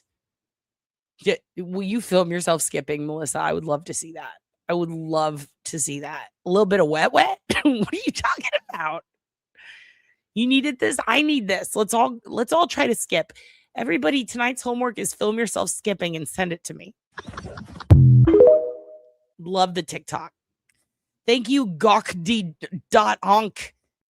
God, that was hard to say. For whatever this shit is that you provided today. Thank you for providing whatever the hell that was. I appreciate it. Okay. So I have another. I would like to, now they did ask on the internet, can anyone confirm this? I wasn't able to confirm this, but if somebody out there can, you're doing the Lord's work. Best skipper will get a piece of merch. If you really send me a video of you skipping and let me play it, then we'll let people vote, and whoever the best skipper is gets merch. Speaking of skippers, if you can figure this out, I'd appreciate it. Because I can't tell if this is real or not. Dude, Trump just started a war with Bikini Bottom. No, he didn't. Yes, check it out. Breaking news! Trump has declared war on Bikini Bottom, and it's just been confirmed that the U.S. military has killed Mr. Krabs in a tactical airstrike. We killed Mr. Krabs? Why? Trump said Mr. Krabs was about to hand over the Krabby Patty secret formula to Plankton, which is all he needs to take over the world. Well, I mean, I guess if he was going to get the secret formula. He wasn't, dude. It's just war propaganda. Seahawks have been saying that Plankton's super close since 1999. Really? Then how are we justifying going to war with Bikini Bottom? Trump said the Pentagon received intel from the Magic Conch shell confirming. The Magic Conch? Yeah, look what Trump tweeted. I asked the Magic Conch if the nasty crab was going to give Plankton the formula, and it said yes. To protect the American people, we killed Mr. Krabs, liberating the citizens of Bikini Bottom. The Conch has spoken. Bro, he's starting a war because the Magic Conch told him to do so? It's not the Magic Conch shell. It's King Neptune. He's always wanted management change at the Krusty Krab, and he's using Trump to do it. Why are we listening to King Neptune? It's because he is compromising pictures of Trump with Ariel. The Little Mermaid? She's 16, no? Yeah, dude. People think Ursula stole her voice, but it was really Trump, so she couldn't speak out. It's all about the files, bro. We can't get distracted no matter what. Oh, Trump just tweeted something. I just asked the Magic Conch if unicorns exist, and it said yes. No way! I'm disturbed. I thought Iran was upsetting, but this is more upsetting.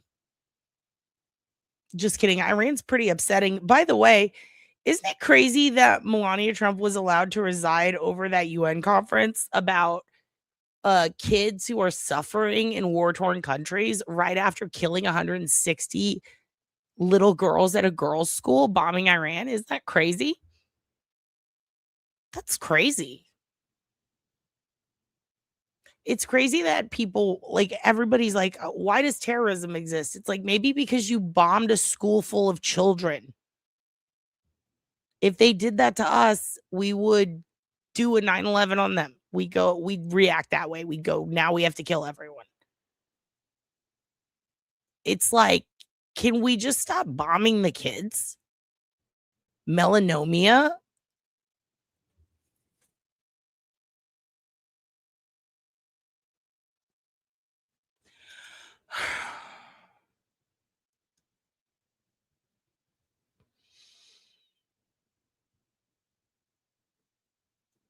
That's a shirt. That's a shirt. Barron has bone spurs. That's also the shirt. Makes sense. Just like his Diddy. Oh, you can't go to war? No, we're putting the kids in it. He's an adult now. His bitch ass is stealing billions of dollars from us in crypto. He's literally created Trump coins so his dad can rip us off. His dad purposefully fucks up the stock market and the crypto market on a regular basis so that Barron can pump and dump. That little shit can get fucked. And he's tall. He's so tall. Once you hit 6'4", I'm going to fucking rip on you. I don't care if you're a kid or not. Once you hit 6'4", you're getting bullied. You son of a bitch, you're getting bullied. You're tall enough to bully. Barron is tall enough to bully the shit out of him. Fuck him. We're going to put Kristi Noems in Barron's yard to stare at him. Good. Now snort it back in and then tell me what happens. You're amazing, Sunshine Cantu. I like your name. Any relation to Nancy? Okay, I believe. I mean the Iranian kids. Dude. For real, those little kids. It is so... Dude. First of all, Barron? Heed? That's funny. Barron. Oh my God. Listen. They said that it was a whoopsie that this used to be, what was it, an IRGC or some shit? The school was right next to a military training base. And it used to be a part of it 30 fucking years ago. And the building was changed. That part of the building was changed into a girls' school. And it must have slipped past an analyst. Excuse me, which analyst? What kind? Oh, just CIA or FBI or DIA. All three on par. CIA and DIA a little better in my opinion. What do I fucking know?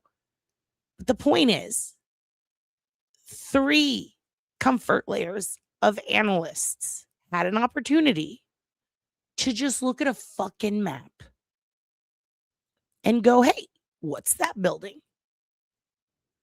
And somehow, whether it's 1 or 3 of them, this is an expedition issue. This is an issue in quality control. Did nobody stop and say, hey, that's a girls' school?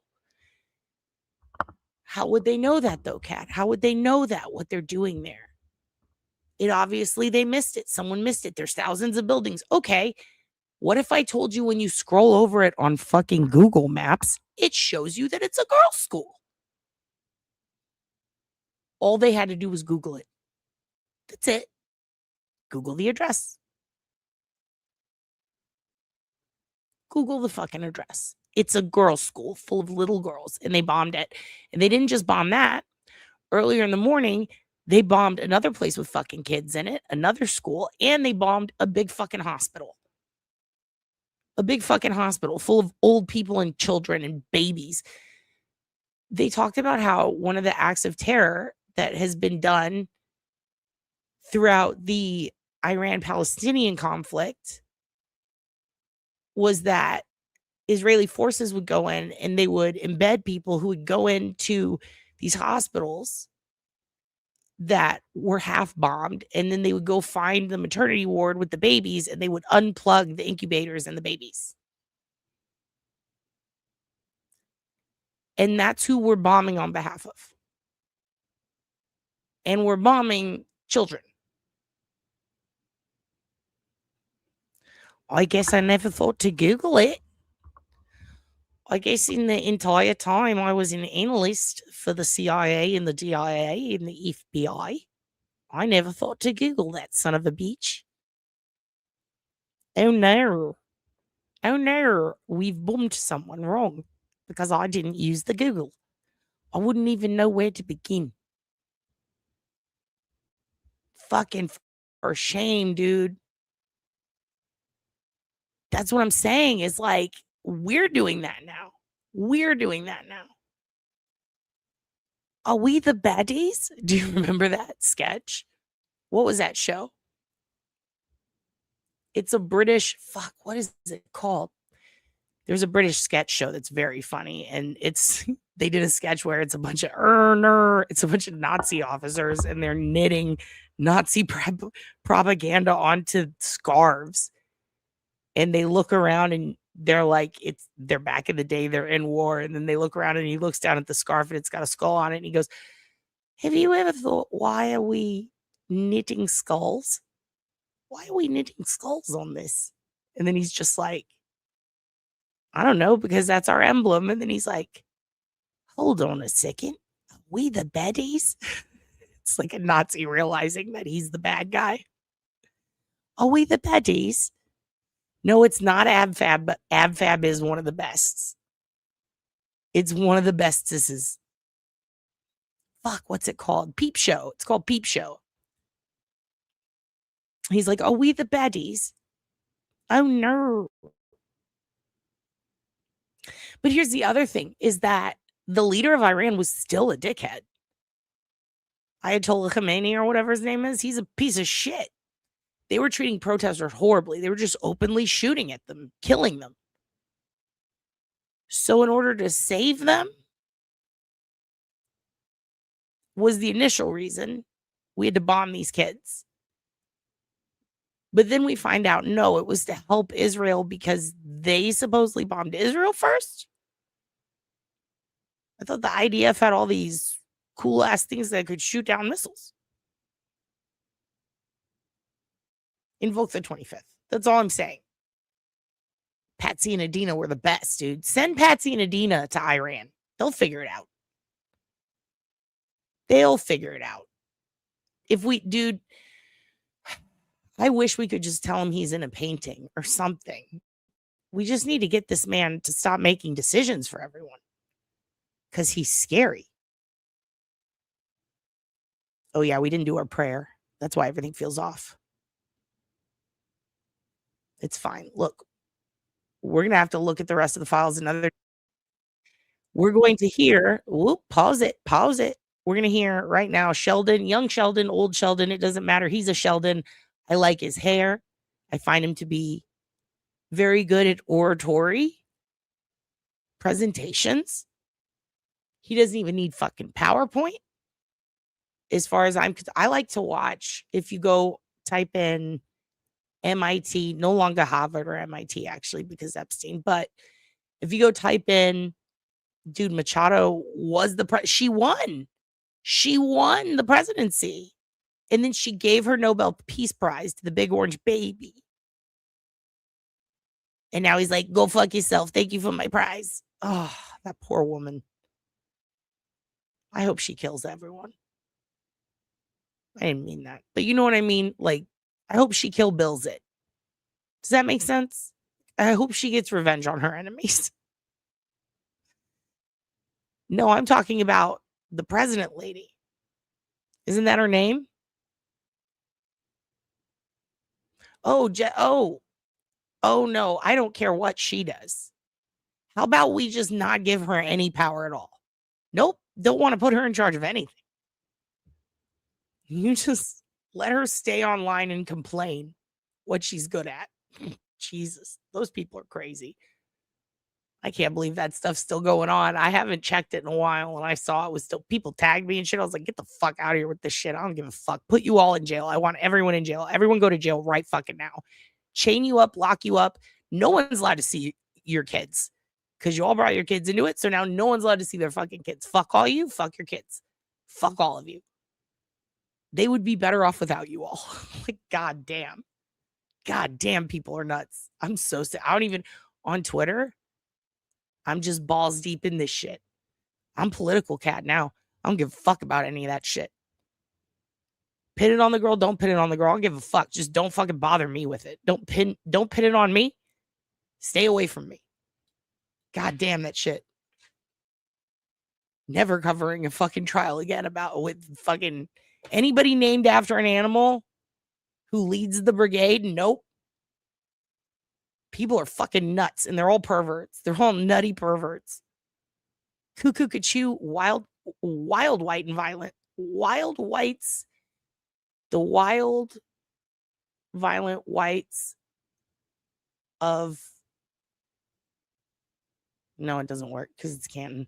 Fuck. But God bless him for the select board. God bless him for the select board. At least we have partially open-mouthed Bob falling asleep at meetings to look back upon fondly. But everybody else can get fucked. I'm over it. I'm fucking over it. What are you talking about? Justice for us. Justice for us. Justice for cricket. By the way, the senators that are wearing, and the congressmen and women who are wearing Justice for Cricket pins. Oh my God. Trolling is the new whatever democratic process now. Now it's trolling. They are live trolling each other, and it is amazing. It's absolutely amazing. I'm into it. Justice for Cricket pins, we will figure out where to get. Okay, so, excuse me. God damn it. Choking on my own spit. Getting all worked up thinking about this.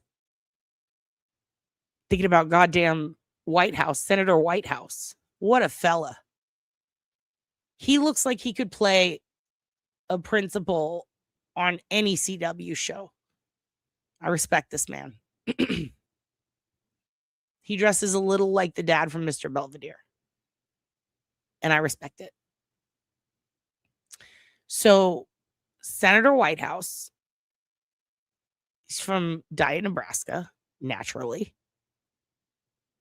He is probably the only person out of all of our representatives across the board who, no, he's from Rhode Island. Sorry. He's from Nebraska 0. He's from Nebraska 0. I don't even know anymore. What is Rhode Island technically? It's the Fresca. No, I'm not going to say that. I'm sorry. Listen, this dude, he's the only one out of all the representatives, I think, who did a thorough job of putting together some real serious connections that, and I'm not saying the others aren't. The thing is, we knew Epstein was a sex trafficker. We know all of his cronies and homies either knew about it or took part in it or neglected to do anything about it, and or, you know, there's just, we know about that stuff, but it's the stuff we didn't know about that he could still get, he meaning anybody involved, namely Trump. And see, the thing is, there's Trump, there's Lutnick, there's Hegseth, there's quite a few people actually, and then you have Wexner and Black, and then you have Georgina, and then I mean, really, there's like probably at least 20 people in government right now who could all be held accountable and investigated for direct crimes. I mean, Steve Bannon, Jared Kushner, Ivanka, fucking Peggy. Like, there's all these people. She's not in government, but literally all of the people that are at the top could be investigated and have charges filed on them. The Epstein files offer proof, actual evidence of collusion or discussing specific things with Epstein and his people that are illegal, deals that are illegal, stock options that are illegal, businesses, foreign trades, meeting with the enemy, selling national secrets, even giving away national secrets, under the, without a lack of oversight, let's say over the head of oversight. Disclosures, absolutely, with cash. There's so many things that the files actually prove simply because of knowledge of the fact that a higher entity in government told, explained, described, or heard something from this pedophile, billionaire, financier, conman, piece of shit, Epstein. That alone is, in fact, evidence that things were done that affect our national safety, our security, our nation's well-being. There is collusion. There is proof of, without a doubt.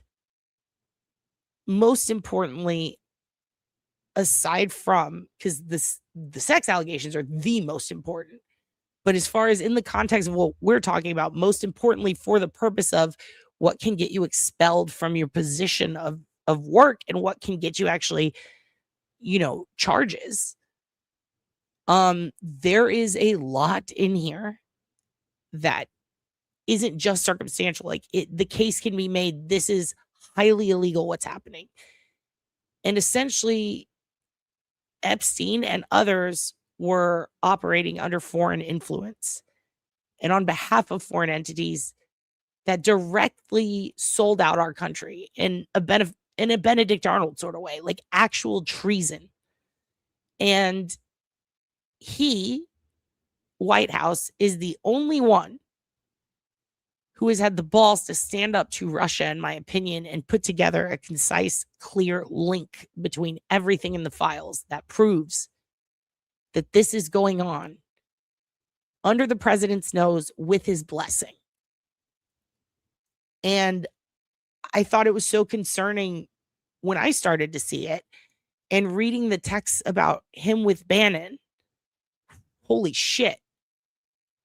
And we will look at some of those. We're actually going to look at all of them. I already had some pulled, but he even pointed out some documents I didn't even know about yet. And once you see them, it's like, holy shit, this is real. It's like a spy movie. It's fucking crazy. But I'm going to put him on 1.25. It is a prolific and eloquent speech. Again, this is one top 5 speeches on the floor, in my opinion. And it directly gives you a very perfect, spelled out chronological picture of who Epstein was, how him and Trump met, what their connection is, and how it relates to Russia. And I just wish I had the brain of this man when it came to organizing speeches, because he did it perfectly. So I'd like to watch it with you guys. One's in the chat if you've never seen this. I would love to know who has not seen this. I'm going to go ahead and start it. Great speech. Here we go.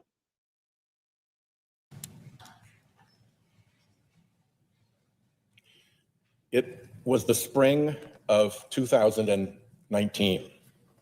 Public and media interest in Special Counsel Robert Mueller's report into Russia's election interference operation reached a fever pitch. There had been a steady drip, drip, drip of reporting on the Trump team's cozy and peculiar relationship with Russia since his surprise election victory in 2016. Ahead of the Mueller report's release, Trump's Attorney General, Bill Barr, issued a letter to Congress purporting to summarize the report's findings. The letter declared that Russia and the Trump campaign did not collude to steal the election. The press, ravenous for any news of the long-anticipated Mueller report's conclusion, largely accepted Attorney General Barr's narrow, carefully worded conclusion. And not yet having access to the full report, by the way. I'm not going to pause it a lot, but I want to point something out I found out. William Barr, the attorney general at the time, right? It was up to him to punish or question Alex Acosta. Alex Acosta is the guy who gave Epstein the sweetheart deal in Florida, who said you get 1 year prostitution charges for all the sex trafficking of minors, and you can wear an ankle monitor and you have work release for that year. You're on probation, essentially. That sweetheart deal was given to Acosta, who was then made, he was given a cabinet position with Trump. And then Attorney General Barr, William Barr, would have been the guy in charge of essentially punishing Acosta. And what's crazy is that Barr, who would have been in charge of punishing Acosta, questioning him, repunishing Epstein, just doing something the fuck about it, right? Barr ended up not only letting it all the fuck go, but he was the guy who paid for Jared Kushner and Homeboy to go to the school they went to, Jared and his brother. But he also was the guy who got Epstein hired in the early days in the 80s and was besties with him. And they all knew each other through Dershowitz. So, like, their families go back. I believe William Barr got him his job at Dalton. So it's crazy because when Epstein died and they lost that footage at the prison, Barr was still attorney general. He was, sorry, I was biting my nails. I spit a nail out. He was still the attorney general. And he was the one in charge of viewing the prison video. He requested it. He claims he viewed the video. And that in that video right outside, he claims it was not lost, that he fucking saw it. And he said this to the American people. I saw it. He said it to the press. He said, no one went in Epstein's cell. And then after William Barr is out of the attorney general's office, that video is missing. All we have to go on is the word of William Barr. William Barr, who was the first person ever to hire Epstein in a professional capacity without proper credentials, who was a lifelong friend of Epstein, and who is a bestie with the Kushner boys, who he funded to go to school, who he was lifelong friends with them and their dad made him attorney general. And Trump was besties with Epstein.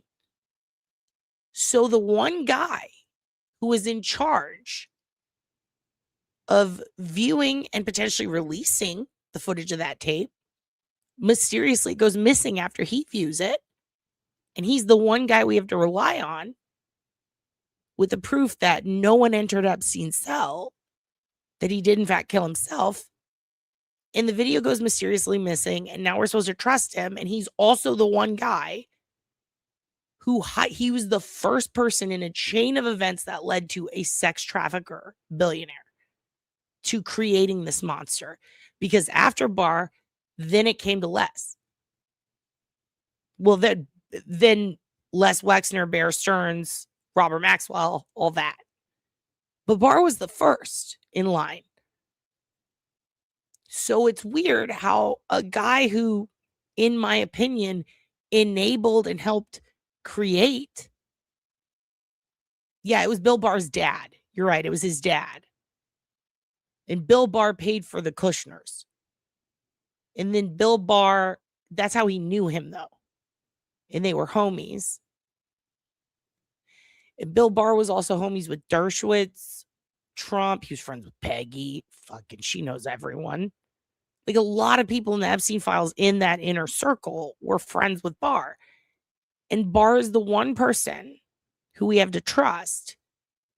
And he has every reason to lie to us. And that's what I don't fucking get. Like, what are we doing here? And didn't Barr, who was it? It was Ken Starr who represented Epstein in the first trial, right? And then now the guy who is the head of the DOJ above Pam Bondi, he's the guy who was charged, who was with the prosecutors prosecuting Epstein, who has seen everything in the files, including whatever Trump did or didn't do. That guy who's charged with prosecuting him now says, side by side with Kash Patel, nothing to see here, nothing prosecutable. Well, then why did you prosecute him?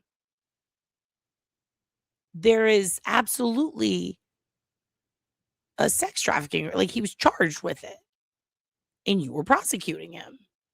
Yet now you're telling us this was a sex trafficking ring, but it didn't have any customers. This doesn't make any sense. No, not a cost to the head of the DOJ.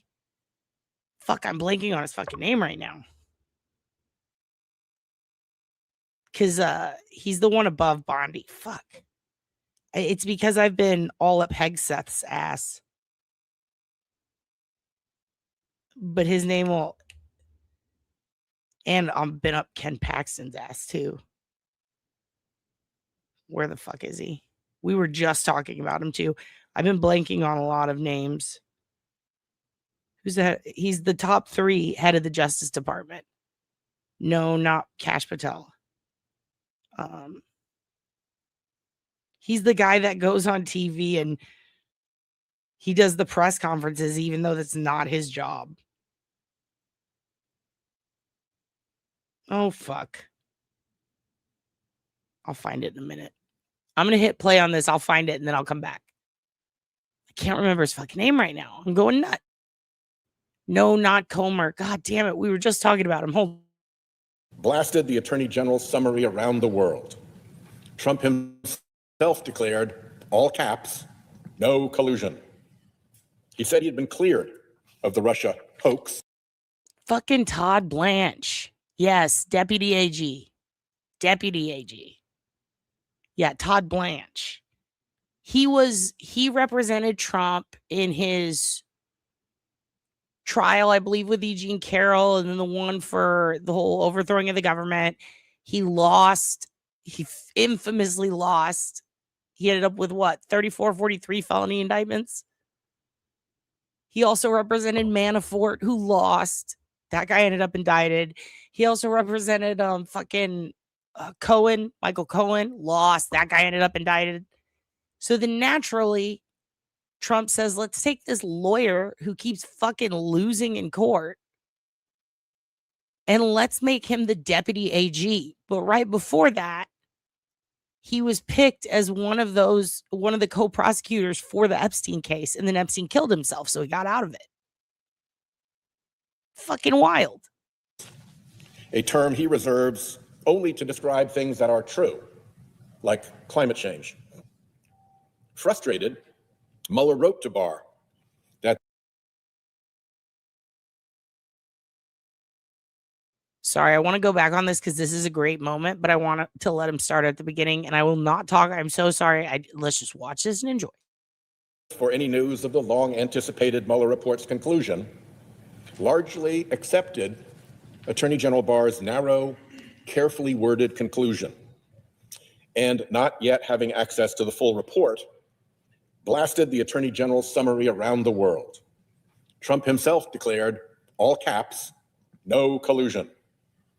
He said he'd been cleared of the Russia hoax, a term he reserves only to describe things that are true, like climate change.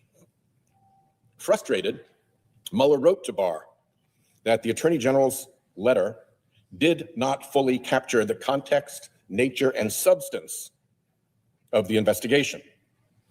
But by the time the dense, voluminous Mueller report was issued, the month after Barr's letter, its message had been obscured. The Mueller report actually concluded that the Trump campaign knew of and welcomed Russian interference and expected to benefit from it. That conclusion was later echoed and reinforced by an investigation led by then-Chairman Marco Rubio's Senate Intelligence Committee, a bipartisan report. But Barr's scheme had largely worked. Many in the media and in the Democratic Party seemed to internalize that the Russia speculation had perhaps gotten out of hand and that perhaps we had been wrong to believe there was a troubling connection between Trump and Russia after all. But were we? Let's take a look at a sampling of what Trump has done for Russia just lately, and usually at the expense of American interests. There are many, but here's a top 10.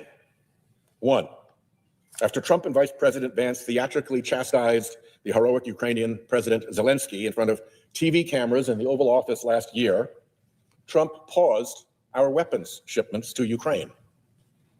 2, in July, during the worst Russian bombing campaign of the war until that point, Trump paused an already funded weapons shipment for Ukraine, including the Patriot interceptors that protect civilians from Putin's savage attacks.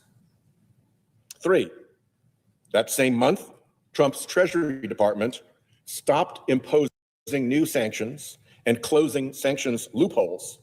And by the way, for those of you who don't know about President Zelensky, the hot guy from the Ukraine, who infamously did the single ladies dance with his comedy troupe, he used to be a stand-up comedian.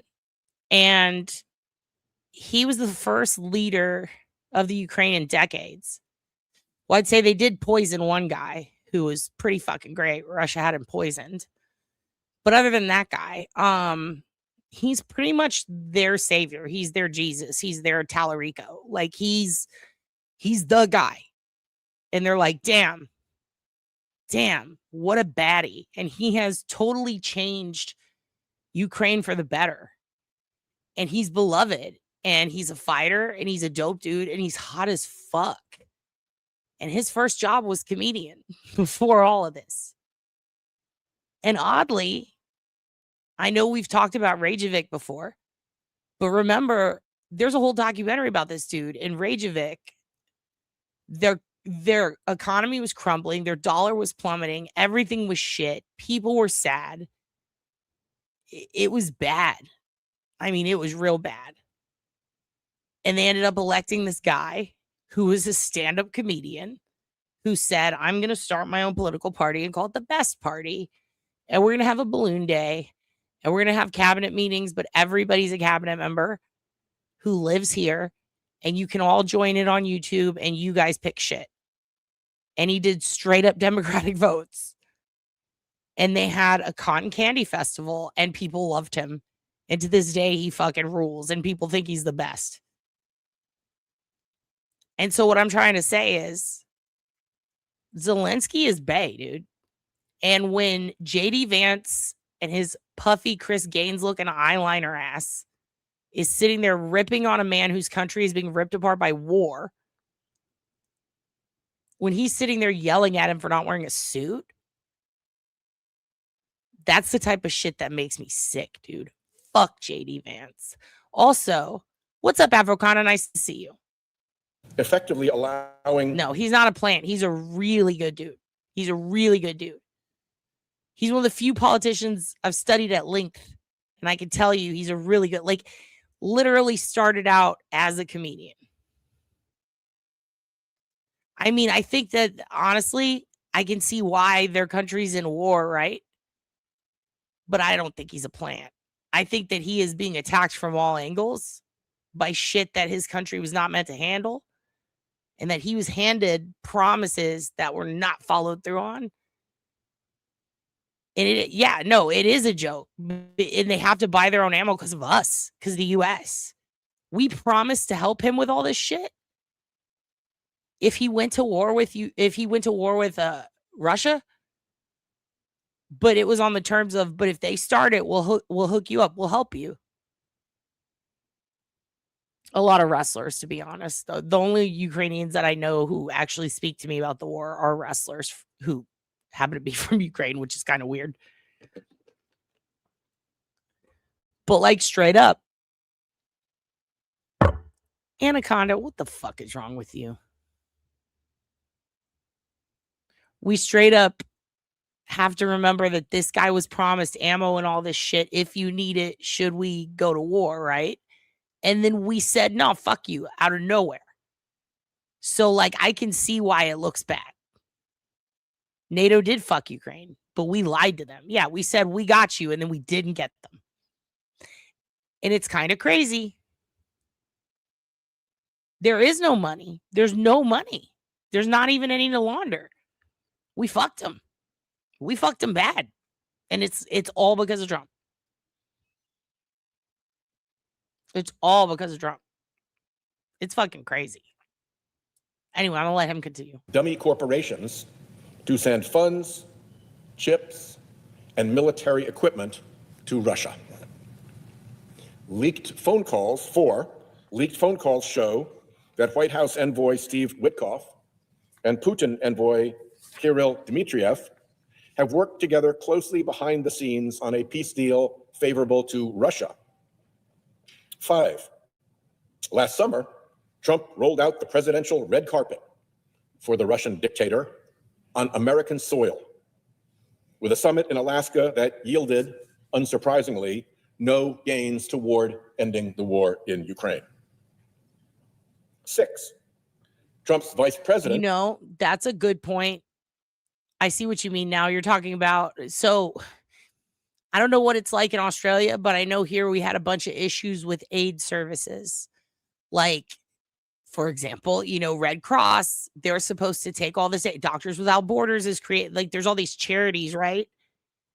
And our government is also supposed to ship all this shit to help.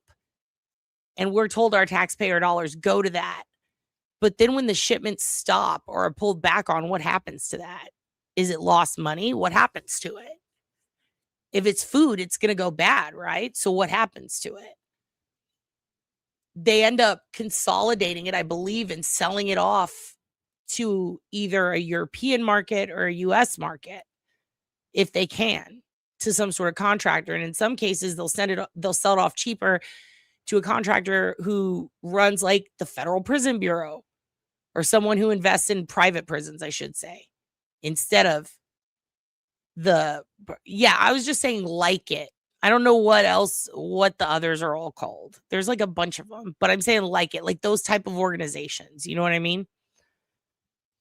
And so they'll take it and they'll take a contract, just in good point, specifically not Doctors Without Borders. I'm just saying organizations like that, like these charity organizations that were like, these are meant for funneling charity into the right places, right? There's some that are not legit. But back to the thing I was talking about earlier, they take this excess shit and sometimes they'll sell it for a huge bulk discount to these specific contractors that are like private contractors, and they'll use it in stuff like different prisons, you know, various different, I don't really know exactly what they're all fucking using it for, but they'll sell them off kind of like you would sell off a debt. And it doesn't end up getting to the right spot. And then you have these charities that act in a similar fashion. And there's some that are legit. And then there's some that are shit. And the ones that are shit, for example, like, okay, Locks of Love. That was a big one. You think your locks are all going to cancer kids? They're fucking not. Like, none of them are. No one's getting hair from that. And then you've got a couple of other ones that are more government oriented that rely on a matching of grant money that are doing the same thing. One of them was involved with Ted DiBiase and his dad. And I can't remember, was it Alabama or Georgia? It was something like that. It might have been Georgia, but it was a what do you call it? A food pantry. And it was like supposed to be a charitable organization to help get food to poor kids. And then it turned into Christian housing and food to poor kids. And then it turned into, okay, this is going to a church. And then that church ended up being in the DiBiase's name. And then they ended up stealing all this money. And that was actually supposed to be for both welfare, essentially, and charity and shit, but post-COVID relief, too. So they stole billions. And, or I should say millions. And then You have the shit that Brett Favre and them were involved in. These are the examples. Even Trump had a cancer charity that stole like $2 million out of. So there's shit like that. So if it's something like that, where money's supposed to go to Ukraine and it's not, it's one thing when it's that. And then it's another thing when it's the actual government doing it. Where's the government funneling it into? Because ours, they call it reallocating funds. They take the funds out of one thing, like FEMA, getting fucking housing, food, school lunch programs, if you're talking on a local level. And they'll take those funds and they'll reallocate them to things like war and weapons. Or they'll just do what Trump did and just not fucking abide by their promises. And I can see being fucking real pissed about that.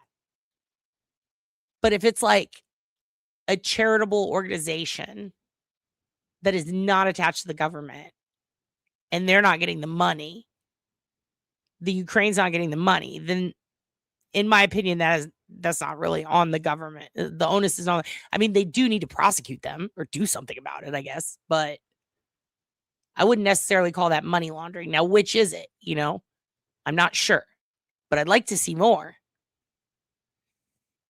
That's what you're talking. Yes, Julie took the words out of my mouth. You summed it up perfectly. Nonprofit contractor type of organizations. Yes.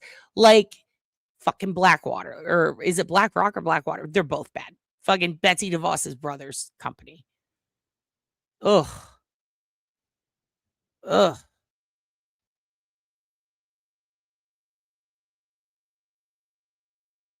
I'm going to have to look into this. I thought he hated oligarchs. Okay, I'm going to hit play.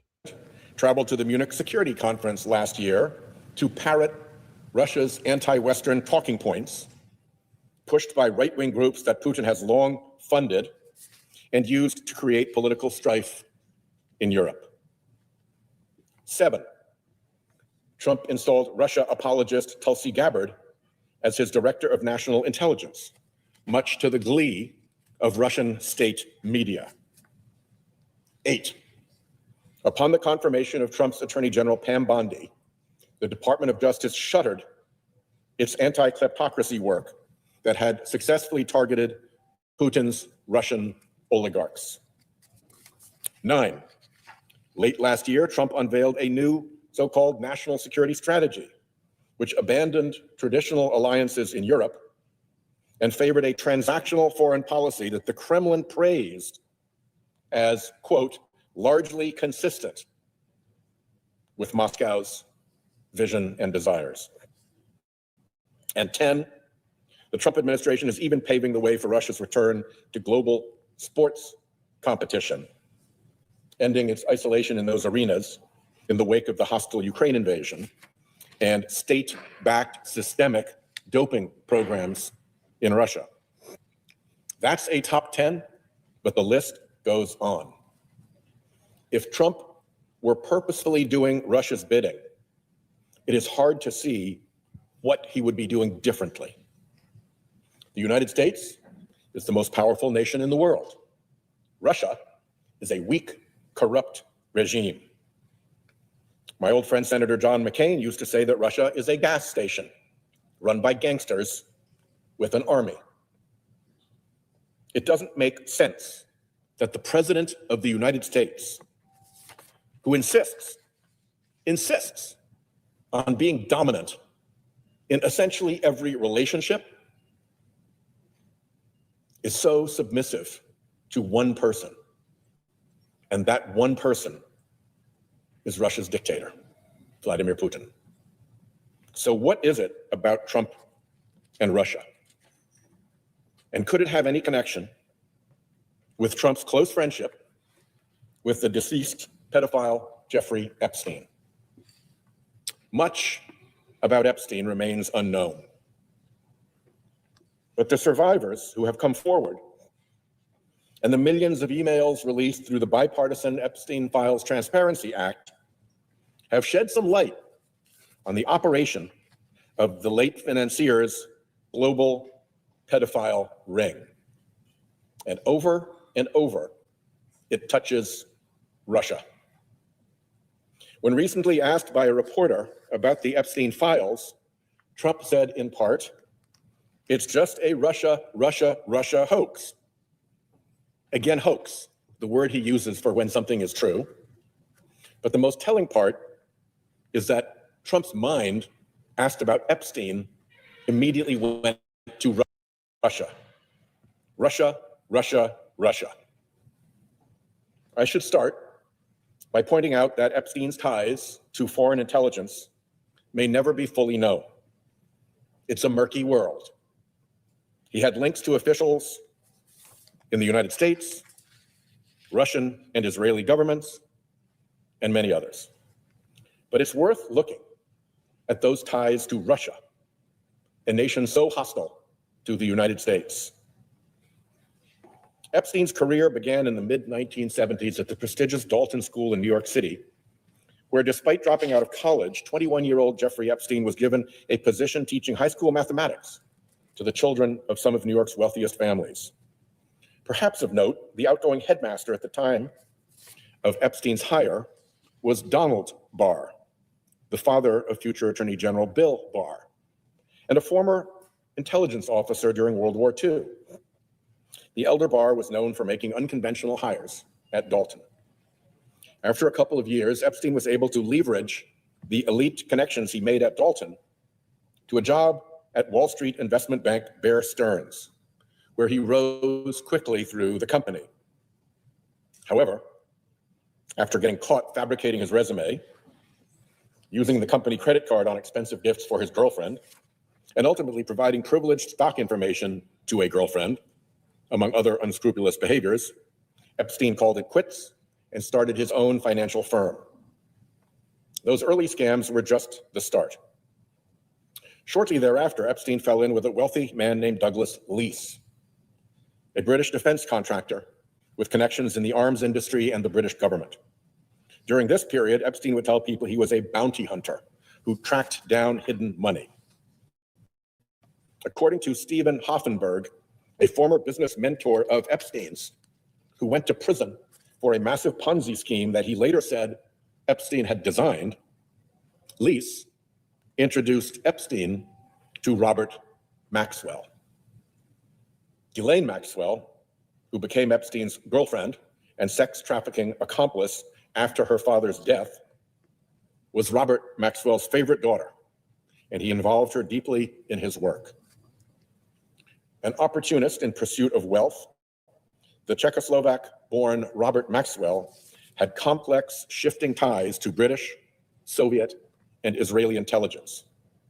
Initially bankrolled by MI6, he accepted secret payments from the KGB through his Soviet-friendly publishing company, and was the rare individual who traversed both sides of the Iron Curtain. In 1992, the British newspaper... By the way, do you guys remember when we talked about Masha Drakova? I harass her on Twitter on a regular basis, in my opinion, for entertainment purposes only. I say, Masha, I know you're a spy, bitch. This is why. The Sunday Express wrote that a secret document signed by the head of the KGB months before Maxwell's death at sea showed that Maxwell was a political and intelligence asset for the Soviet Union. Hey, remember how when your parent passed away and then you got a letter that said, hey, he might be CIA, because Jelaine did? And remember how her sisters built all that shit on the internet that our Defense Department now uses? That's concerning. He's going to talk about that too, I believe, in a second. Newspaper claimed that the document indicated Soviet leadership had instructed the KGB to protect Maxwell's reputation and business activities.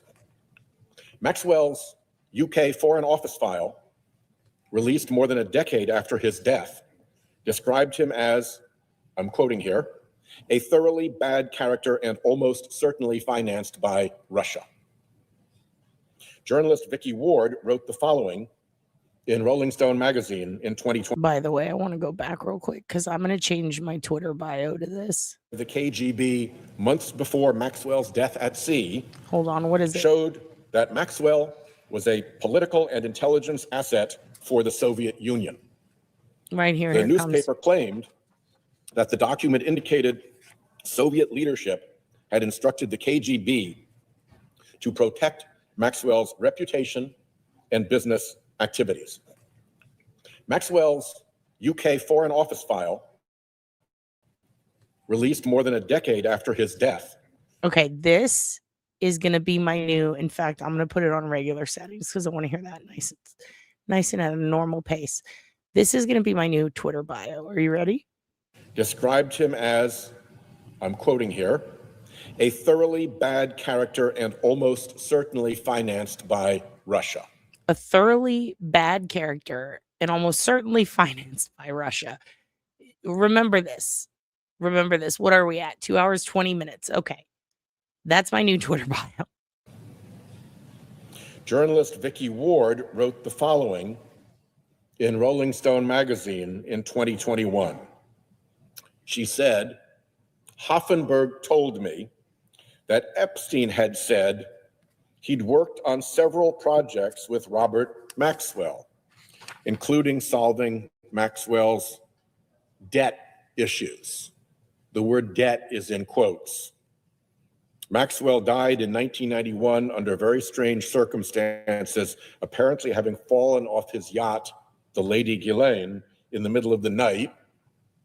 And it was discovered in the aftermath that he'd stolen hundreds of millions of dollars from the pensions of his employees.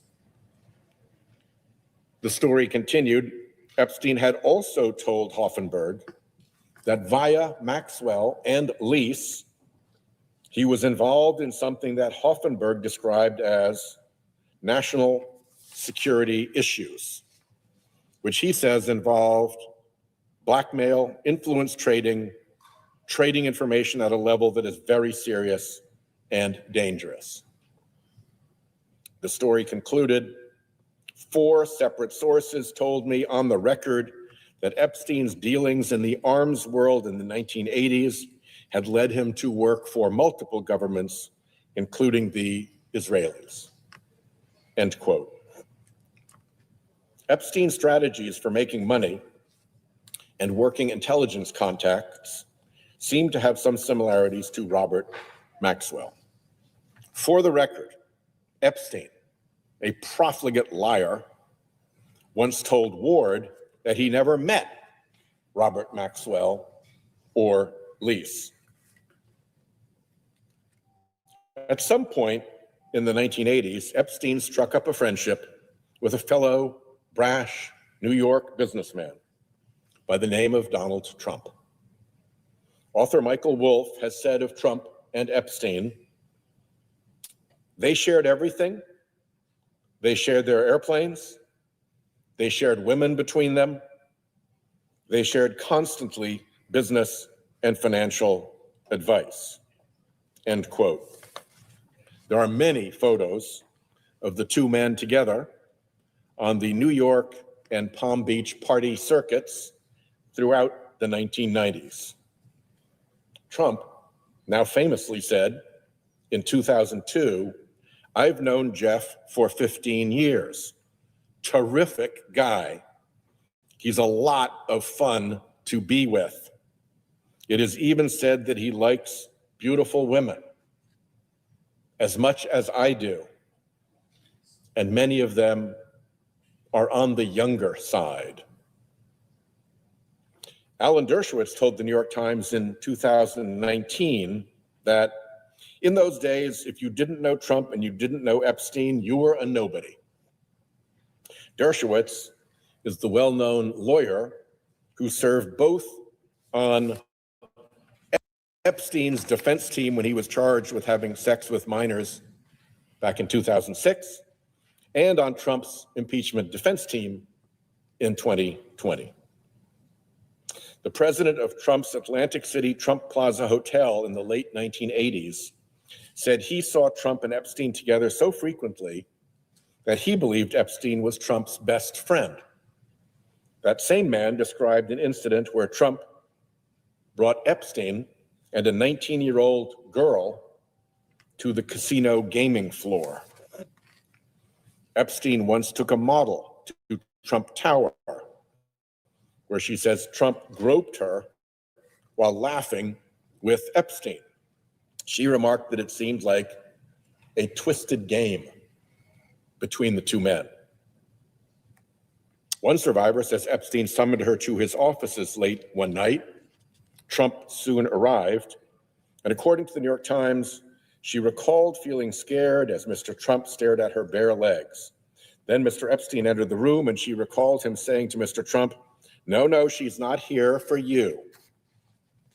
After the men left the room, she said she overheard Trump commenting that he thought she was 16 years old.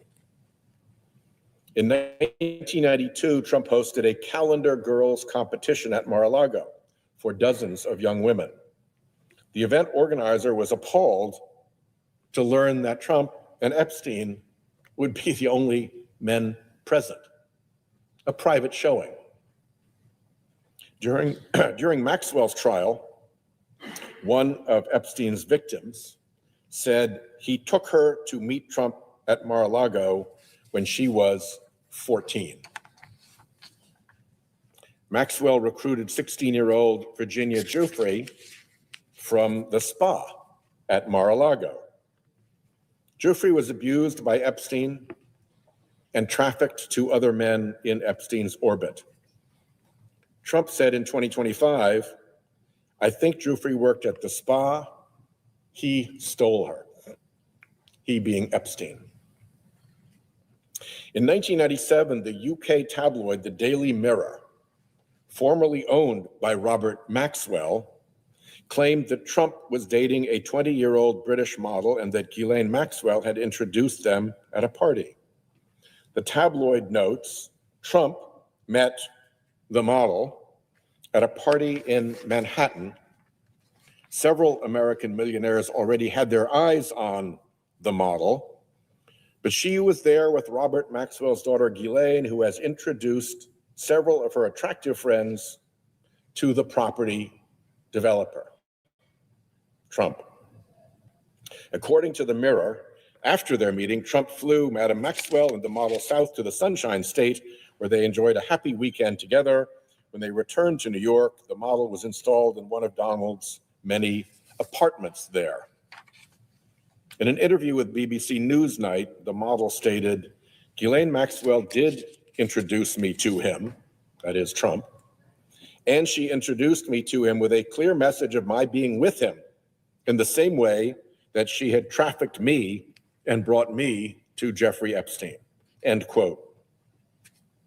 She also said, "I can only speak for myself, and this is in no way to negate any other experience that anyone else might have had with him, but at no time did President Trump behave with any impropriety with me." The same woman accused Epstein of sexually abusing her when she was a teenager in a 2019 interview with NBC.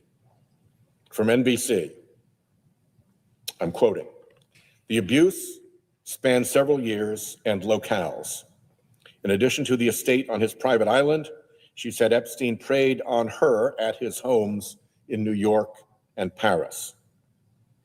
According to Craig Unger's book, American Compromat, and I'm quoting here, "Trump was often the center of Maxwell's attention, and women who entered Trump's orbit sometimes ended up being associated with both Trump and Epstein, spending part of their time living in a Trump Tower condo and part in Florida at Mar-a-Lago or one of Epstein's homes. Among them was a Russian model and beauty pageant contestant whose journey from the world of beauty pageants and modeling to Trump's Mar-a-Lago and Epstein's island retreat is highly suggestive in terms of how Epstein and his associates began manipulating young women." The story continues. In the early 90s, before coming to the United States, the woman had placed well in a number of beauty pageants, coming in second in Miss Russia, 1993, and winning the 1994 Miss Baltic Sea title that year. In 1995, she left Moscow, spent 6 weeks learning English in St. Petersburg, at St. Petersburg, Florida, not Russia, and was profiled in the Tampa Tribune as reigning Miss Russia. And before long, she met Donald Trump. Quoting here, notwithstanding the fact that Trump was still married to his second wife, Marla Maples, the woman moved into a 30th floor condo in Trump Tower on Fifth Avenue. There, according to an item in the New York Post, her lavish accommodations were taken care of courtesy of an unidentified sugar daddy. She spent time with both Trump and Epstein. Flight logs released by a federal judge in New York in 2019 showed that in February 1999, the woman, then 27, flew on board Epstein's Gulfstream, the so-called Lolita Express, with Maxwell and Prince Andrew from Epstein's Little St. James, AKA Pedophile Island, back to Florida. End quote. Trump has tried to distance himself from his former friend, the monstrous pedophile who is believed to have abused at least 1,000 women and girls. It's worth taking a look at how the friendship between Trump and Epstein allegedly soured. There are varying accounts as to whether Trump ever banned Epstein from Mar-a-Lago over his recruitment of spa workers from the resort. But we know the falling out was at least in part related to a bidding war between Trump and Epstein over a Palm Beach mansion in 2004. Trump won and purchased the property for $41.3 million. Just 4 years later, and after modest renovations, Trump sold the mansion to billionaire Russian oligarch Dmitry Rybolovlev for $95 million. At the time, it was reported to be the most expensive residential property sale in United States history. Pretty stellar investment for Mr. Trump. The oligarch, for his part, after paying the $95 million, never even moved in. Which brings us back to Russia. Epstein claimed to have given at least some insight on Trump to the Russians. Epstein met on many occasions with Vitaly Churkin, Russia's representative to the United Nations from 2006 until Churkin's death in 2017. Epstein wrote in an email, "Churkin was great. He understood Trump after our conversations. It is not complex. He must be seen to get something. It's that simple." End quote. Epstein wrote in 2018 to Thorbjorn Jagland, a former prime minister of Norway, who was then head of the Council of Europe. I'm quoting here, "I think you might suggest to Putin that Lavrov can get insight on talking to me." That appears to be a reference to Sergei Lavrov, Russia's Minister of Foreign Affairs. The email was sent prior to the Helsinki summit between Trump and Putin.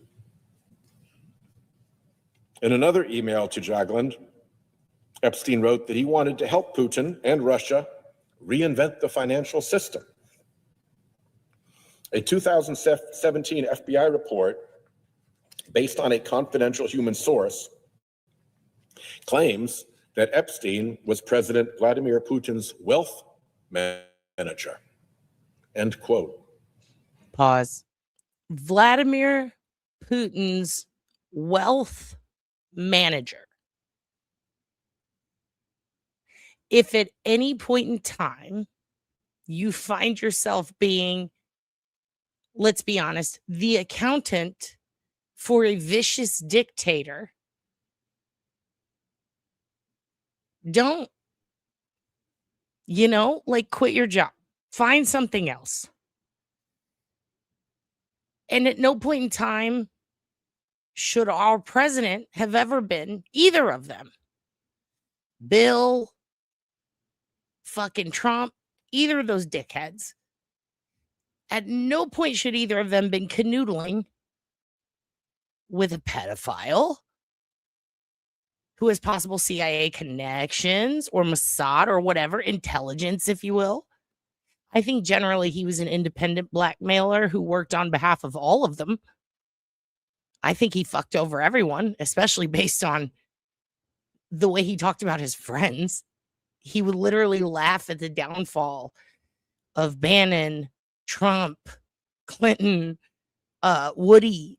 He would laugh at their downfall and make fun of them. And the same with Peg.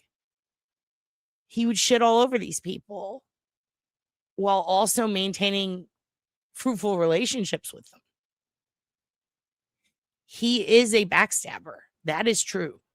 100%. Exactly. To the highest bidder, if you will, even. Great point, Angela. I have questions. Like, I'm amazed at how well he's put. And by the way, everything he is reading to you is from the Epstein files.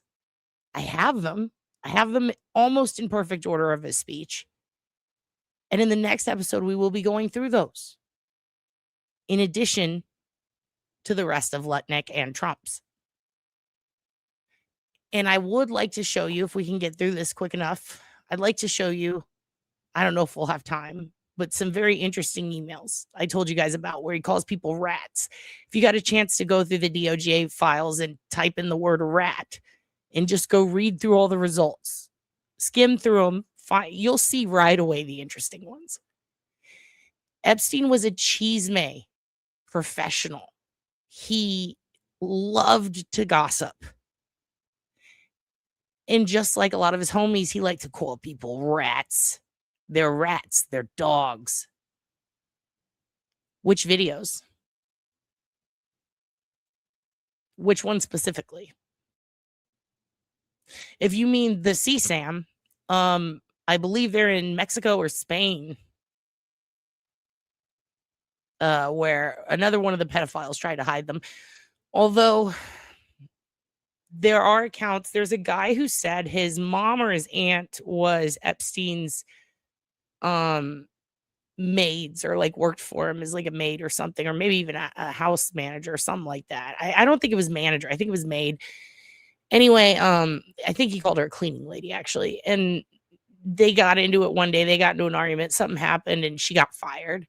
And she had seen this apparently stack of tapes, and I believe it was like SD drives, like hard drives and shit.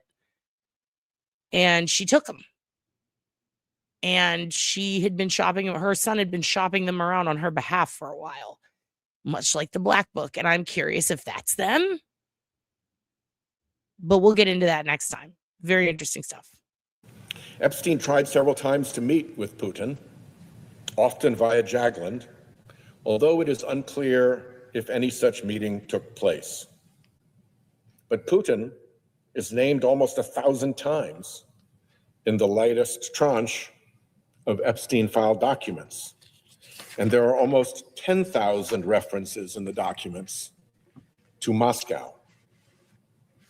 Epstein roped many Russian and East European girls and women into his trafficking operation.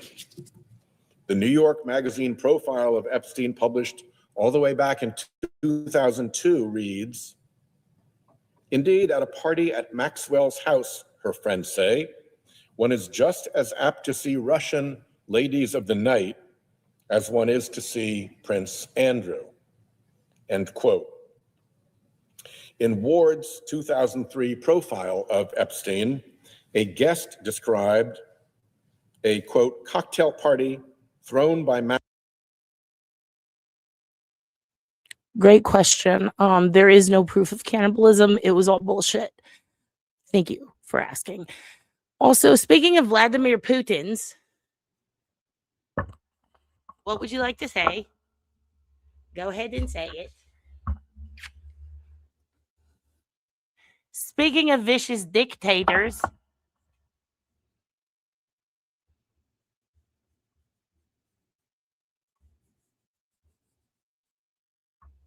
he'd just like to say hi. Ooh. Mm-hmm. I see you. They see you. Look at you. Why is it pink? Oh, there's a filter. Say hi, everybody. Say, I'm Vladimir Putin's I did the things. Uh-oh, Hugin. Don't confess to crimes. Stop confessing to your crimes. He had to say hello to everyone. It's been a while. He loves you all. If you want proof of cannibalism, I just showed it to you. Yeah, that's how I feel about Fox. I like to watch it to see what my parents are being told. More Hugins, less Vladimir Hugin. Vladimir Hugin shirts starring that happening. Yeah, get a Herden Pooch if you want a dictator. He's your favorite. Out of all the evil dictators, that's so nice. Thank you. He is pure. He is untainted and unbothered, and I love him too. He is very vicious. Are you a vicious little guy? You're so evil. He's evil. Yeah, he loves to lick the microphone. I'll have him lick the microphone more specifically for you, baby boysenberry. He says he sends his love. All right, back to Mr. White Noise. He's very fun. He's a very fun guy. Maxwell that Prince Andrew attended, which was filled, she says, with young Russian models. In a 2010 email, Epstein suggested a young woman as a dinner companion to Andrew Mountbatten Windsor, the former prince, assuring him that she was, and I'm quoting here, Russian, beautiful, and trustworthy, end quote. The Daily Beast recently reported on an alleged classified U.S. intelligence document claiming that, and I'm quoting here, Andrew Mountbatten Windsor was drawn into Moscow's orbit thanks to his relationship with Jeffrey Epstein, which the Kremlin allegedly used as a route into the British establishment. In another 2010 email to a person whose name has been redacted, Epstein wrote, and I'm quoting here, "Tomorrow I'm organizing a dinner for some new Russian girls. See you at 10. He received an email from a redacted sender in 2012 that read, "I have 2 Russian girls for you to meet. One 21, another 24. A message left for Epstein by one of his employees in 2005 claims that French model scout Jean-Luc Brunel had found a, quote, teacher who could give Epstein, quote, free lessons. Quote, he has a teacher for you to teach how to speak Russian. She is 2 times 8 years old, not blonde, end quote. 2 times 8 years old. According to American Compromat, in addition to whatever legitimate careers Brunel may have fostered, as a model scout, he also allegedly hired scouters to identify, procure, and transport underage girls, many 15 years of age and under, hire them to give, quote, massages, and traffic them. Brunel was found hanged in his French jail cell in 2022 after being arrested on rape and sex trafficking charges. Bill Gates said he had affairs with 2 Russian women, which Epstein later discovered. Somewhere along the way, Epstein struck up a relationship with Sergei Belyakov, Russia's former deputy minister of economic development and a graduate of the FSB, Russia's intelligence academy. Epstein introduced him to contacts like Peter Thiel, the tech billionaire, who would go on to give $10 million to the super PAC that helped elect now Vice President J.D. Vance to the Senate in 2022. In 2015, Epstein warned Belyakov that, I'm quoting here, a Russian girl from Moscow is attempting to blackmail a group of powerful businessmen in New York, end quote. It was, Epstein said, quoting again, bad for business for everyone involved.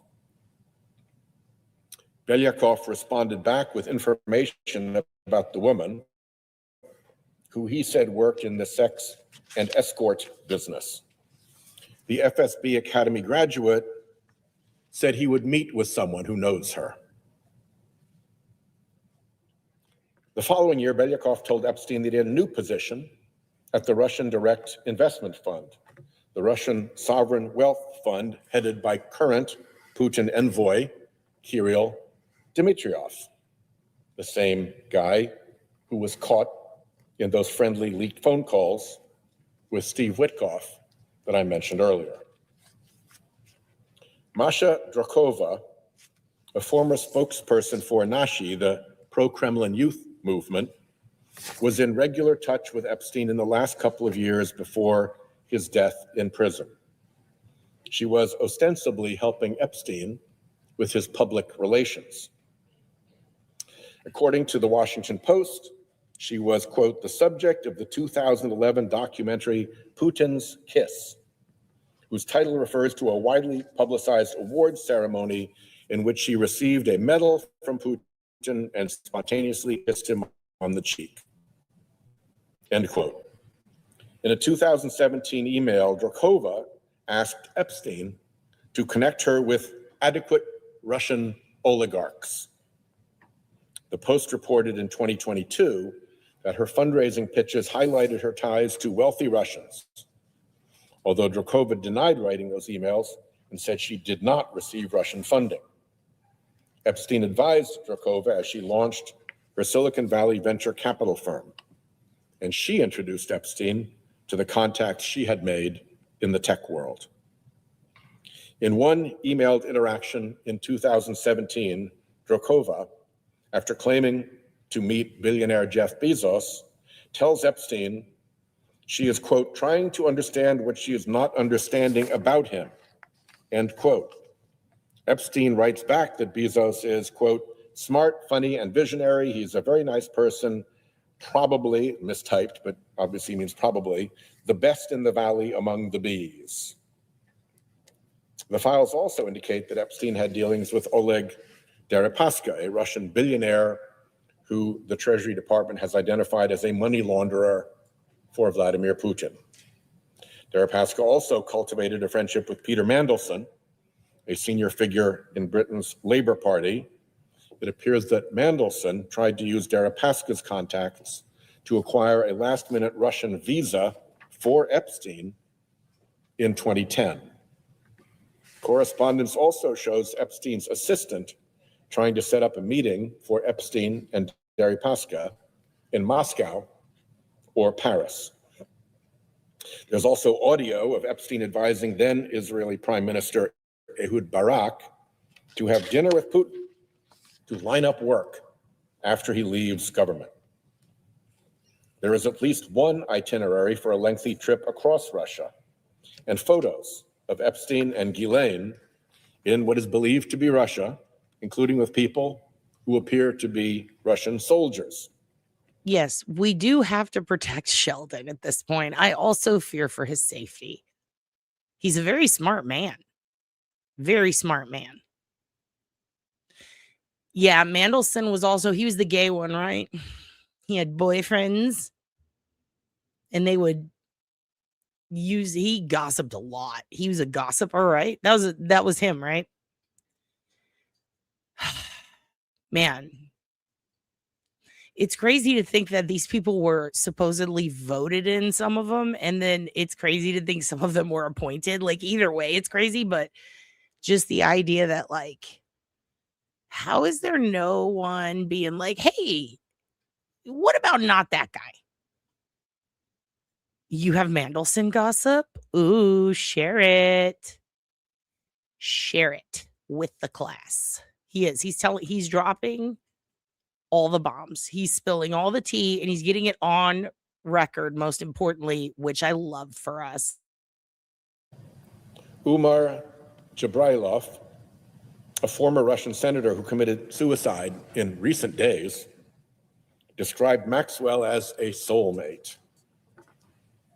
Epstein had a series of Russian visas between 2011 and his death in 2019. And that's interesting because he also had a series of Saudi passports. And didn't he have Israeli ones too? Wow. Wow. And the passports had different names on them, which is so weird. Epstein's crimes left a long money trail, and that trail winds back to Russia. No, I think you're thinking of Jean-Luc Brunel, right? Unless they were both in their tiny whinies, I wouldn't put it past these dudes. Ranking member of the Finance Committee, Ron Wyden, has doggedly sought the truth about Epstein's transactions with Russian banks and Eastern European. Even. Also, what is with, like, I'm not complaining about him. I just noticed it right now. What is with everyone and dogs? Like, crickets getting shot. Epstein and Trump were like dogs about everything. And now he's over here like doggedly. Can we just leave the Hoogans alone? Can we keep the Hoogans out of all this bullshit? How about y'all lay off the Hoogan for a minute? How about that? Government. Allegedly. This is Peter Mandelson, however you say it. Fucking gossip. Cheese mate from across the pond. Thank you, Fuzzy Lou. Allegedly in France, a surgeon mentioned to someone as having to treat Mandelson or his boyfriend for gerbil-inflicted anal injuries. That is my new Twitter bio. German-inflicted would be wild. Gerbil-inflicted anal injuries. Richard Gere was our guy. It was all bullshit, but it's fun to think about. It's fun to think about men with power having gerbils in their asses. No, it's not. Keep the baby mouse Hoogans alone too. Let's keep not fucking with them. How about that? How about that?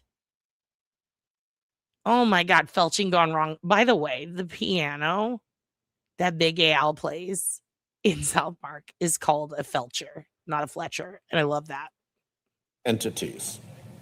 One suspicious activity report filed by JP Morgan Chase after Epstein's death shows a... And by the way, so many SAR reports, suspicious activity reports, which by the way, I think I'm going to start doing with you guys. I think we're going to start issuing suspicious activity reports to the chat. I'm going to keep an eye on you kids. If I have to write a suspicious activity report on any of you, I'm going to be pissed. I'm going to be pissed because you're forcing me to use AI because I'm not going to type it out myself. So get ready for that. Get ready for the reckoning. I know you're sus. You're getting 3 suspicious activity reports just for that comment alone. Julie, I know you're doing experiments in your yard. Thank you very much. Thank you very much. I appreciate it.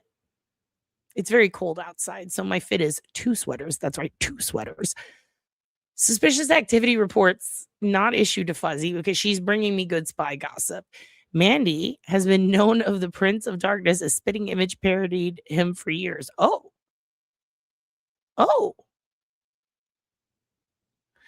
This is interesting. I know you're guilty of doing projects, and that's going to be in your suspicious activity report. You're guilty of wearing layers, which will go down in your suspicious activity report. By the way, the SAR reports that are in the files are insane because it's not just them, it's Deutsche Bank. And Deutsche Bank was able to confirm that not only were there millions and millions of dollars, I believe it was 1 million per person, I think, give or take. Might have been 10, who knows? It's just money, burn it. So, thousands of payments of in $1 million increments and above sent out to lots of ladies who would have been not of age, much younger. That I'm not gonna say they're backdated, but essentially they were sent out to these women, some who were still young ladies, but some who were older, years after having been in contact with Epstein. And lots of them going to Russia, like a ton of them. And that triggered a response from Deutsche Bank's SAR report department, and they said, no, don't do anything about it. They investigated it, and then just like the FBI with the sex claims, they investigated it. It looks sus. There was a lot of sus there. Here's all the evidence. Oops, nothing happens. Like, same thing. And it's one of the reasons Deutsche Bank is embroiled in so much shit and has been, because it's not just them. It's also the Trumps, the Kushners, the Putins, all that whole thing, that whole fucking mess, the whole Manafort. Like, blah, blah, blah. Anyway, these fucking psychopaths are sending money all over the fucking place, untaxed, not above the board. And it's all getting triggered by these sums of money that are repetitive and a lot, and going to places that we're not supposed to be fucking with. If there's a sanction somewhere, a tariff, whatever, if you can't fuck with the enemy, you can't be sending a bunch of money over to the enemy when they're the most enemy of enemy. When they're so enemied that they're like top enemy, like, don't send them lots of money. And that was happening. And Deutsche Bank said, hold up, what? And they discovered that a lot of the money was going to underage girls or clients who would need like conservators, shit like that, personal checks, things like that. And the amount of SAR documents that are in these files are insane. So it's fucking crazy when the government says there's nothing to see here. We have no proof that these things happen. It's about as crazy as Matt Gaetz having a Venmo transaction to a 17-year-old for fucking and blow, which, in my opinion, is rape and drugs. And that's why he's a pedophile. And there is the transaction. It happened. He admitted to it, most importantly, the father of Nestor, which is weird. His ex-girlfriend's little brother or whatever the fuck that was. Weird. Weird to adopt an adult man. Weird. And also, why isn't Nestor getting deported? Anyway, the point is,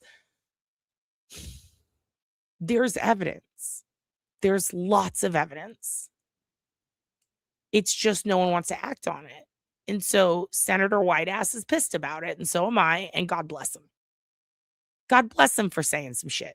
He should. Nobody else is. Between 2003 and 2019, Epstein conducted 4,725 wire transactions totaling over $1 billion. There you go. And this is separate of the ones I was talking about. Jesus Christ, that's so many. Over $1 billion. It's just a couple of thousand wire transactions over $1 billion. It's no big deal. And that's just one bank. Epstein used multiple banks. According to JP Morgan Chase, the wire activity was flagged for the suspicious activity report for being, and I quote, consistent with alleged sex trafficking of minors and for involving, quote, the high-risk jurisdiction of the Russian Federation. And isn't that weird how the bank caught him before the federal government? That's weird, right? That's weird. That's weird. I don't like that. When the bank catches, the bank's like, hey, you're fucking kids. And like nobody else does anything. Like, that's wild. Shame. Shame, government. Also, I've often wondered why no one poisons these fools. I'm not saying we should. I'm just saying I wonder why Russia hasn't. Because they seem to love killing everyone else. It's, I'm not saying they should. I just think it's wild that they haven't. Because, like, Putin loves poison. Loves poison. Yeah, a lot of people do say that about everything here. Like, I tried, I got fired. Same with our government. Like, why didn't you speak up to Trump? Oh, I tried, but then I got fucking fired and they hired Christina. Ah, Jesus. Quote. Yeah, Harvey Levin, Harvey Levin would have been busy catching it, but he's in the Epstein files, so he's not fucking with it. He's busy getting fake notes from kidnappers. He's too busy getting fake notes that he writes himself from kidnappers. CNN notes that 2 accounts, including in the suspicious activity report, were linked to now sanctioned Russian banks Alfa Bank and Sberbank. Also named in the suspicious activity reports was Spank Bank. Spank Bank is the I'm so sorry. Maxwell. Associated entities like Brunel's MC2 Model Management and various women and girls. Let's go back to the journalist Vicky Ward. Sources who range from former arms dealers to former spies, and also Hoffenberg, suggest that Epstein, who lacked any sort of moral compass, decided to compromise influential people by recording them doing things they wouldn't want made public. And once he got out of jail, in the last 10 years of his life, Epstein bragged to various people, including journalists, that he was advising a whole assortment of foreign leaders who included Vladimir Putin, Mohammed bin Zayed, Mohammed bin Salman, various African dictators, Israel, the British, and of course the Americans. He also told several of the same people that he was making a fortune out of arms, drugs, and diamonds. I'm still reading the same quote. He was known in the intelligence world as a hyper-fixer, somebody who can go between different cultures and networks. Epstein was, of course, known for his parties, which he insisted on hosting in his various mansions, where he could completely control the environment. Many of Epstein's victims have said they believe they were recorded. Virginia Giuffre wrote in her posthumous memoir that Epstein had a huge library of videotapes and a room in his New York home where monitors displayed real-time surveillance footage from his properties. Quote, he explicitly talked about using me and what I'd been forced to do with certain men as a form of blackmail, so these men would owe him favors, she wrote. Another survivor said Epstein once walked her through his mansion, pointing out pinhole-sized cameras. He boasted that they were in every room. According to Epstein's emails, in 2014, he directed a staffer to procure hidden cameras, which were installed in tissue boxes.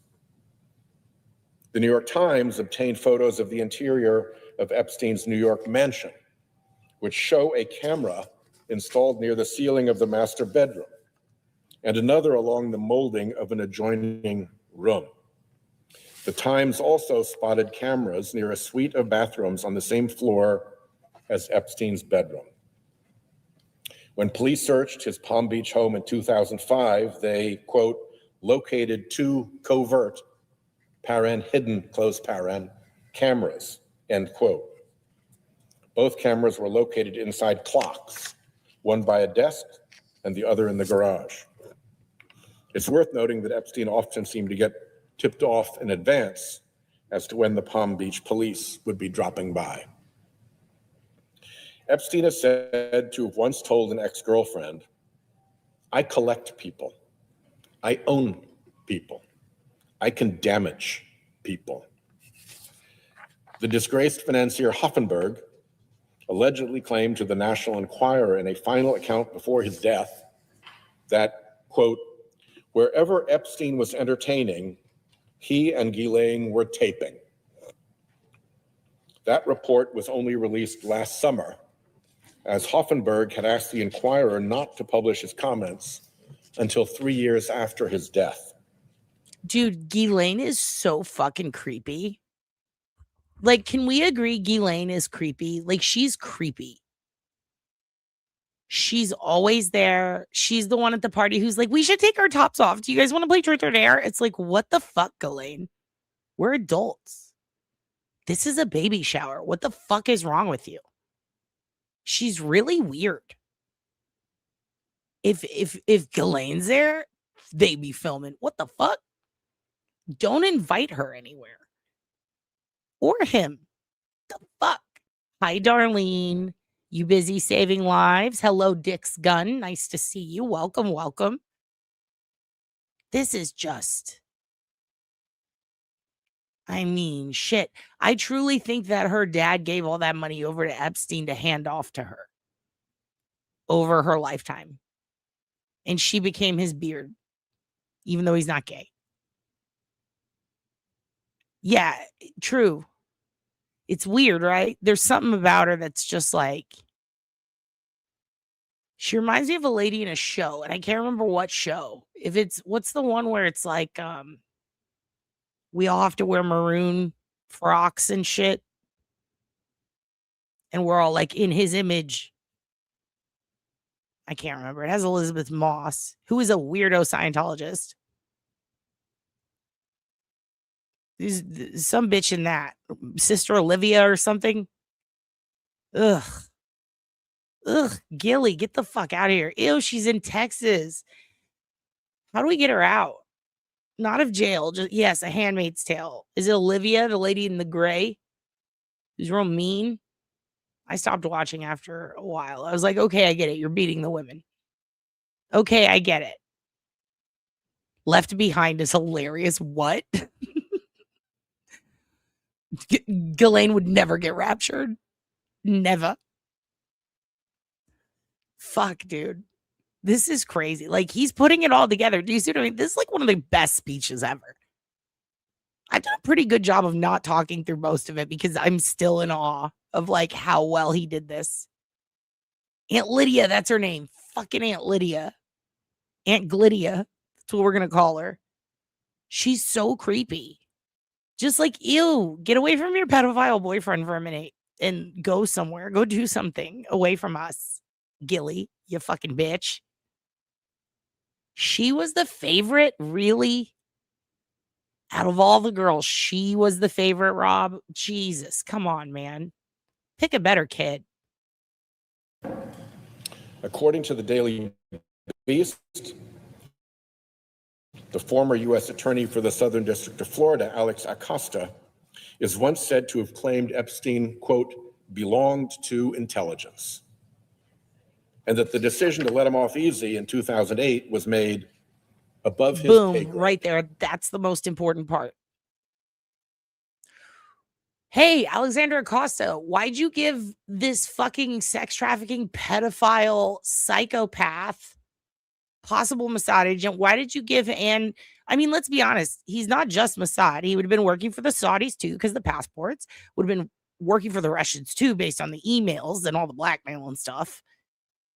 He was working side by side with people who were trying to overthrow Libya so that he could buy oil reserves and shit. I mean, literally everywhere in the US, he's selling fuck secrets and rape secrets. Like he's terrifying. And then France. He didn't do nothing to Canada though, did he? I don't think so. But he got in there. He got fucking in there. And he meddled and he did his weird Epstein-y shit. Ew. A weirdo, dude. I think he worked for every spy agency. I think he was fucking everyone. His goal was to fuck everyone, literally and figuratively against their will. That was his goal in life. What a prick. What an awful prick. Oh yeah, that's what I meant when I said Mossad and Israel. Oh, Bibi Netanyahu. I mean, shit, he even fucks with Iran people. He doesn't give a fuck. He's really crazy. This guy's really crazy. Like, he's doing some dangerous shit. But listen to that. Alex Acosta gave this nightmare pedophile a sweetheart deal. And no one could figure it. And dude, big time. Thank you, Dick's Gun. Big time Norway. So much so that Todd, that dude got fired. Other people are going to, isn't there a princess that's like going to jail for diddling or something? And then you go, in the UK, Prince Andrew and Fergie and Sarah. Oh, God. And he did it all for what? Obviously a lot of money. Because he had to get more bad IKEA furniture on little St. Todd Island or whatever. Like, oh my God, dude. Kenneth Starr was his attorney. This is so wild. It does go back to Bush. It does. He did do it all for the nookie. He is a walking Limp Bizkit song. This man, what a bad, bad man. But everyone wanted to know what on earth was Acosta thinking? Why would he do that? And we all presumed it was for a spot in the White House. Even I thought that. Until recently in the files when I saw mentions of it.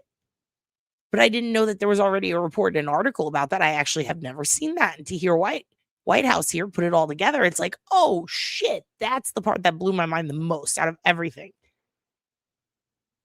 Because Alex Acosta, as far as I knew, just never, he refused to talk about it, or he'd do a Pam Bondi or Christine Nome, and he'd throw out some shit like, we did the bet, we worked with what we could, like shit like that. It was above my pay grade. He was intelligence okay, well, that makes total sense. Now it makes sense. It wasn't up to me, makes sense. Now I hate that he gets to pass the buck off, but at least that makes, if they told you couldn't because he's intelligence, that's why he got a sweetheart. That makes sense. Even undercovers have to do their time sometimes. Like, that's crazy. Like, but then the fact that he apparently shared that later is nuts. We are going to watch that also. They both sound like dumbasses. We're definitely going to rip that apart later. That's just such a long one. It's so hard to hear Steve Bannon talk and to see the white shit on the corners of Epstein's mouth. Ugh, nasty bastards. Nasty bastards. But yeah, I mean, goddamn, to drop that on the record. God bless you, Mr. White House. Science bless you. Job bless you. Who can bless you, Mr. White House? The Prime Minister of Poland, a country that has extensive experience with Russian intelligence operations, has opened an investigation into potential links between Epstein and Russian intelligence. Prime Minister Tusk said, more and more leads, more and more information, and more commentary in the global press all relate to the suspicion that this unprecedented pedophilia scandal was co-organized by Russian intelligence services. According to alleged anonymous intelligence sources published in the British tabloid The Daily Mail last month, some believe, and I'm quoting here, Jeffrey Epstein was running the world's largest honey trap operation on behalf of the KGB when he procured women for his network of associates, end quote. I want to stress that we don't have answers here. Epstein was an inveterate liar and a criminal who often sought to exaggerate his own power and influence. And the Epstein files need to be viewed through that lens. He could have been working with an intelligence agency or several intelligence agencies. He could have just been what the Russians call a useful idiot. That part is hilarious. He is kind of an idiot. I mean, goddamn. I mean, he's an idiot. Look at how he spells, for fuck's sake. We may never know.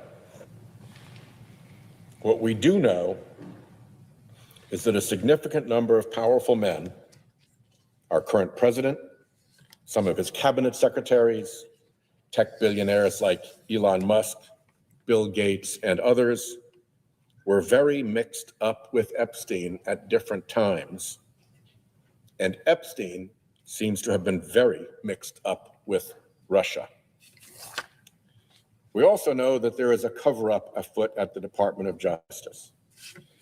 The MAGA Department of Justice is trying to shield Trump from something in the Epstein files. We know that documents in the files about President Trump that should be released have not been released.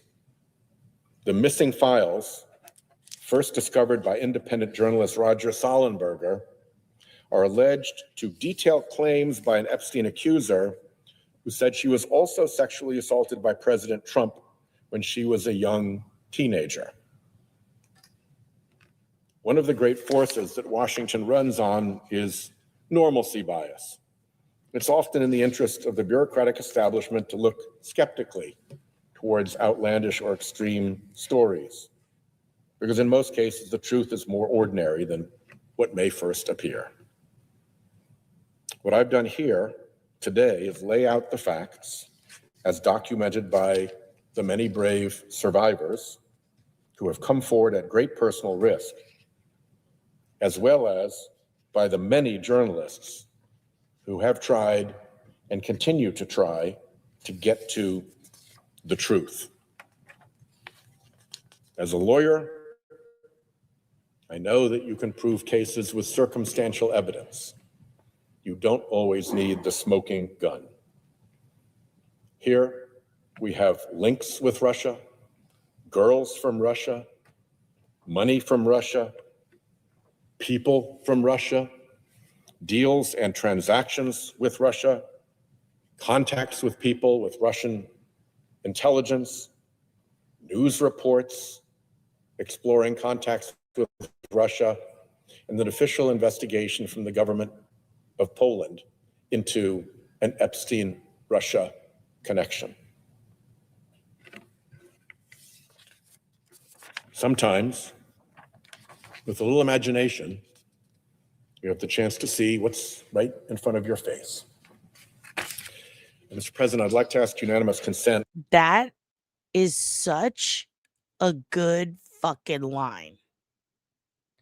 And no mention of Israel. And here's why. And I think it's actually brilliant he didn't. Because Trump and the administration see Israel obviously as allies. They're relying on Israel to build Jared's new Gaza so that they can murder all the women and kids and elderly, all the innocent civilians, so that they can scoop it up, scrape it out, abort it, which they claim to be against, but they're going to do it to a big group of adults, so it's fine, and the kids and the babies. And then they're going to build a big fucking bullshit AI city that Jared's going to make billions of dollars off of. So our government, not this dude, not Sheldon, but when I say that, I mean the Trump administration, they fucking love Israel. And they love them so much that they blamed a whole war on them, right? So they said, we're bombing Iran to help Israel. They came out and straight up said that. And that is the problem with Trump. That is the ultimate loophole. He gets around it by putting it out there. He thinks he's Eminem. He's doing a B-rabbit. He's like, let me just put it all out there, and then they got nothing on me. And that's what he does. He says, oh, why? Because they were threatening us, and they threatened our ally Israel, and we have to defend them. So he's all up on Bibi's dick. He's told the U.S., I love Bibi's dick. I love to suck on his wiener. And the U.S. went, oh, our president likes to suck dick, specifically Netanyahu's. Okay. And because of that, Sheldon saying that on the House floor, it's not going to surprise anyone, but it's also not going to raise alarms. And it's also not, I mean, I think it should be a national security concern, but it's not because they're considered our ally. However, Russia is in our top 3 baddies, our top 3 heels, and we're supposed to be the babyface. And we're going to WrestleMania, and we're supposed to be going to WrestleMania in a tag team with Israel, apparently. Okay. And we're supposed to be going against Iran at WrestleMania. But is Russia going to come in and fuck with the match? And if they do, who are they going to help? Well, they fucking hate Iran, right? So they're going to help us, right? You would think. But Putin's a dickhead. Putin's a dickhead. And he's also getting his pee-pee sucked by Trump. So Trump is betraying his tag team partners while simultaneously helping with another tag team that they formerly went against. So that's the deal with, that's the point, is Trump and Putin, they suck each other's peepees. He loves Putin. The thing is, Trump's very careful in that he'll go, yeah, they're our enemies. Yeah. So today we're going to do this because it's best for Putin. And then we're like, what? What? Well, what the fuck? So at that point, it's like, in the eyes of our entire government, Russia's a threat. Apparently, according to them, they had to tell the Department of War that, who literally was like, yeah. But at the same time, they're like, okay, so why aren't you doing anything? Our president is canoodling with our enemies and betraying Ukraine to help our enemies. Can someone do something? There is proof of direct collusion and access to Russia on behalf of multiple entities. And so Sheldon's up here going, I get it. Everyone's freaking out over everything else too. But while I'm here, can we talk about how Russia is a major enemy? That is a dictator, and our president is sucking his dick. Nobody sees a problem with this. And the reason it's important that he does that is because nobody else is. And that is a really big deal. Historically, Russia is our number one. They want you to think it's China. Now, I think futurely, which is not a word, it's China, because they have all the tech. And they have, I think, more weapons. I think they have over 1,000. What do you call it? Is it missiles or warheads? I don't remember. They have a lot. They're stacking them. That's the other problem is, so is like Russia and them are stacking the shit to do against us. Like Russia's stacking spies and China is stacking spies and technology. So, and also Russia's making a lot of money off of us. There's a lot of corporations, businesses, steel, all these different production factories and fucking prisons that Russia has a lot of money invested in, especially real estate. Oh my God, real estate. So like they're making money off of us. They're embedding spies. China's doing the same.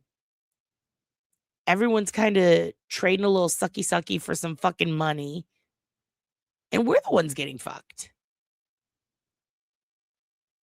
And also we're putting tariffs on China, which is like our biggest importer exporter, right? But then we're lifting them for Russia. Like what the fuck is going on here? So Sheldon's over here saying, hey, what the fuck?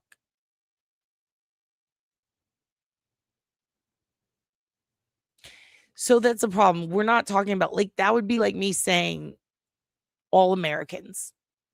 When I'm saying America, I'm talking about Trump. Like when we're talking in the context of this stuff, like politics and stuff, when I'm saying Mossad or Israel, I don't mean all the Israeli people. I mean the government. So when I'm talking about China, their government's fucked. And their government is the reason that they're impoverished and they're being tortured and they're being limited and they're being mistreated. They're being overworked, underpaid. by their government. So when I say China, I'm not talking about the people who live in China, the Chinese people, the citizens. I'm talking about the government. So I'm not thinking of the country as an enemy. I'm thinking of the country's governing bodies as the enemy, because they are. They're doing a lot of fucked up shit to their own people and to us, just like we are doing to Iran and to other places by bombing schools. Now, I didn't bomb the school. You guys didn't bomb the school. So I'm not talking about you and me. I'm talking about the administration and Congress, really, who should have stood the fuck up and said, hey, what the fuck? This is our shit. Like, this is our shit. Somebody help. This is up to Congress to decide war. But instead, they voted against doing that. Because unfortunately, a lot of the Democrats who could have spoke up are fucking pussies. And that one guy in Pennsylvania who's a tall pussy. Yeah. There also, a lot of them are being caught with weird chemicals and shit in backpacks, which is fucking weird. Yeah, no, all our money's going to war. All of our money is going to destroying other infrastructure. And all of China's money is going to build infrastructure so that people can work in it for 28 hours until they want to jump out into a net. Unfortunately, everywhere is fucked, except Canada. You guys, y'all are doing all right, right? Who's not fucked? Let's make a list of countries that are not fucked right now, whose government's not fucking them. Greenland? I think that's it. That this document, which is a bibliography of all of the sources that I quoted from in this speech, to be made a part of the record and appended at the conclusion of my remarks. Without objection, then, I yield the floor and note the absence of a quorum. Clerk will call the roll. Ms. Officer Brooks.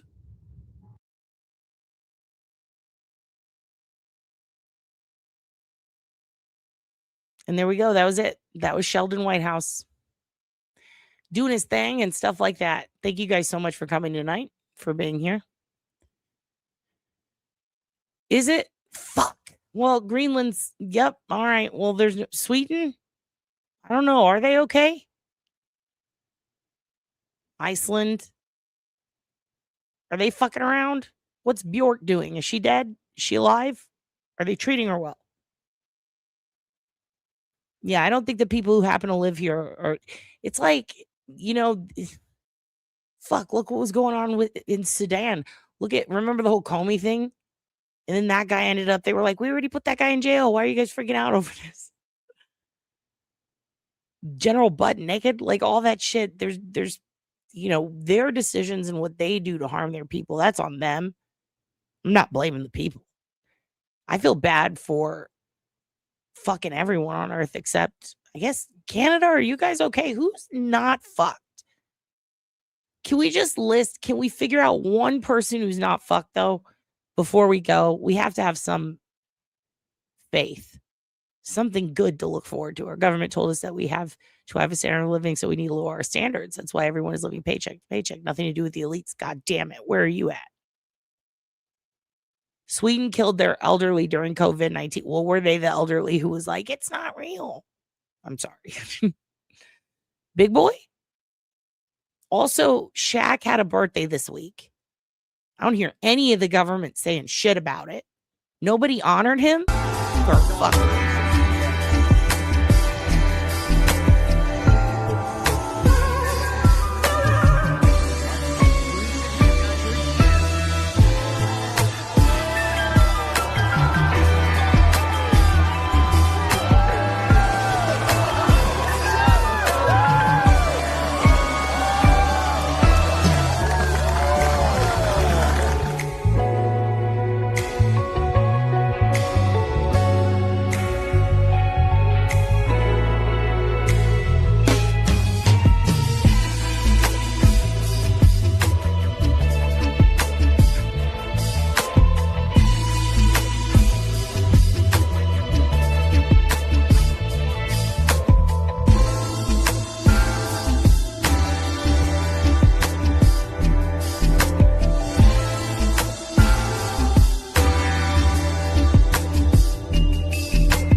You talking about a shack-tater? Dude, there's a cartel war. We're not going to Mexico. My old roommate's still murdered there. Let me see. We can't go until we find Carl's head. Let's... Okay. What place in the world has the best government?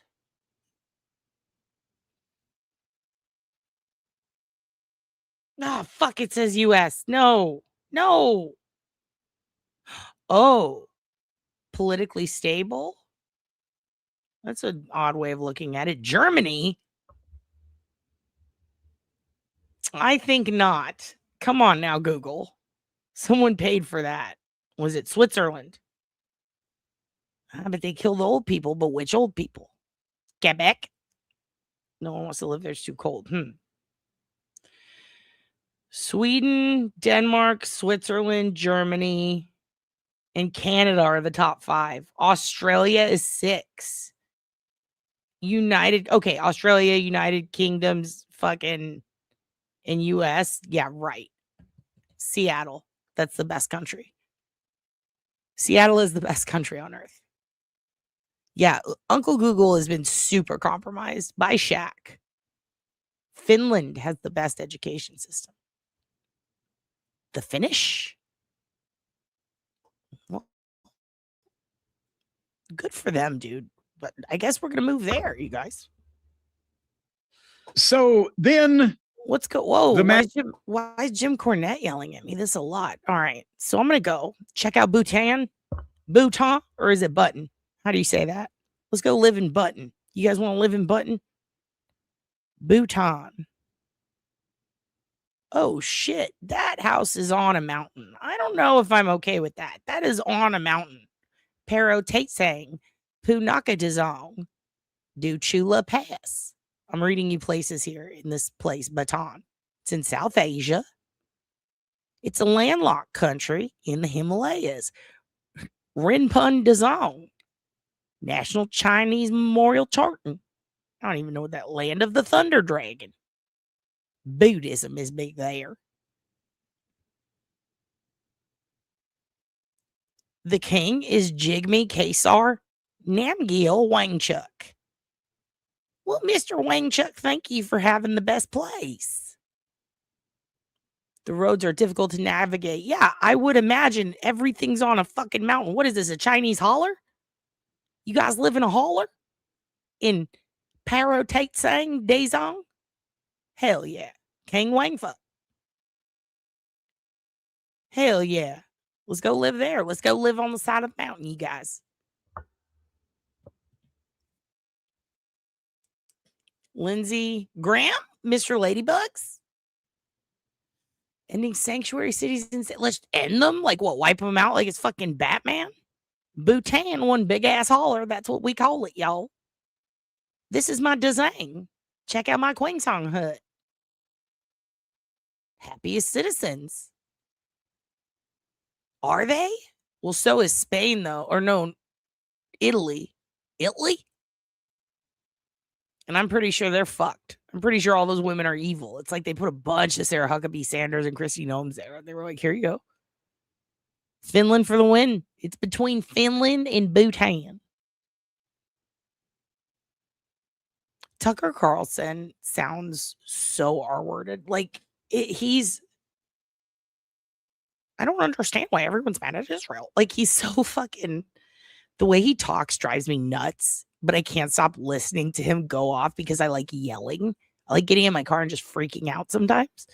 I'll just put him on, and the first sentence that comes out of his mouth, it's like, why can't you wear underwear on your head? It's like, oh my God. Like, he's just so fucking awful and weird.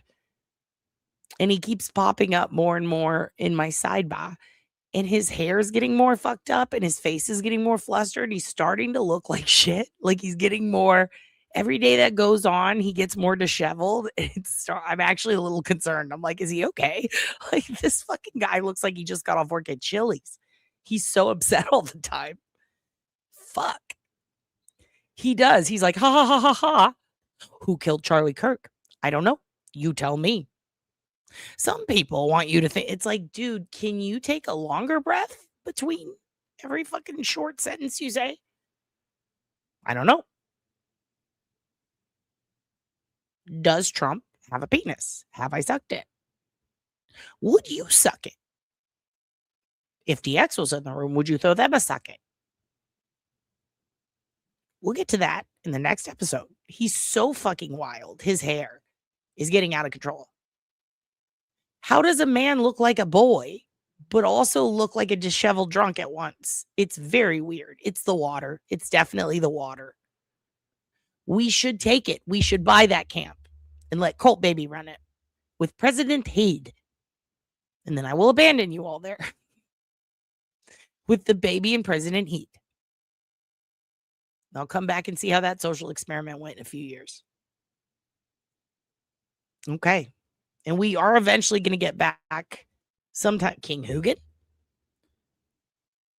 We will eventually get back to the Blake Lively stuff. That is ongoing in court again. So now I have to go learn more. Fucking celebrity shit is so boring. It's like, I wanted this at the craft services table and it wasn't there, so he sexually harassed me and he tried to fuck me, and it's like, that didn't over M&Ms. Like, it's too much. It's a lot. Anyway, you guys are the best. Happy Shack Week. I hope you all have the best luck. I hope that you do well in your dark casinos, because I sure as fuck am not, and someone's got to pay for this family farm. All right? We're gonna lose the farm. And I hope that you guys, if you have birthdays, I hope that they're good. Try your best this week not to be even though it's fun to bitch out sometimes. Also, don't forget not to flirt with people's sisters. Maggie, I'm not doing this. What? No, you were flirting with my sister. I was flirting with your sister. Yes, you were flirting with my sister. What? Get over here. Get out of here. Fuck you. Maggie. Fuck you. I love that guy. Also, last thing, most important, get a good lawyer, because you're all getting sued. The timing was off. Your Honor, defer. Miss Janice. Judge Athens.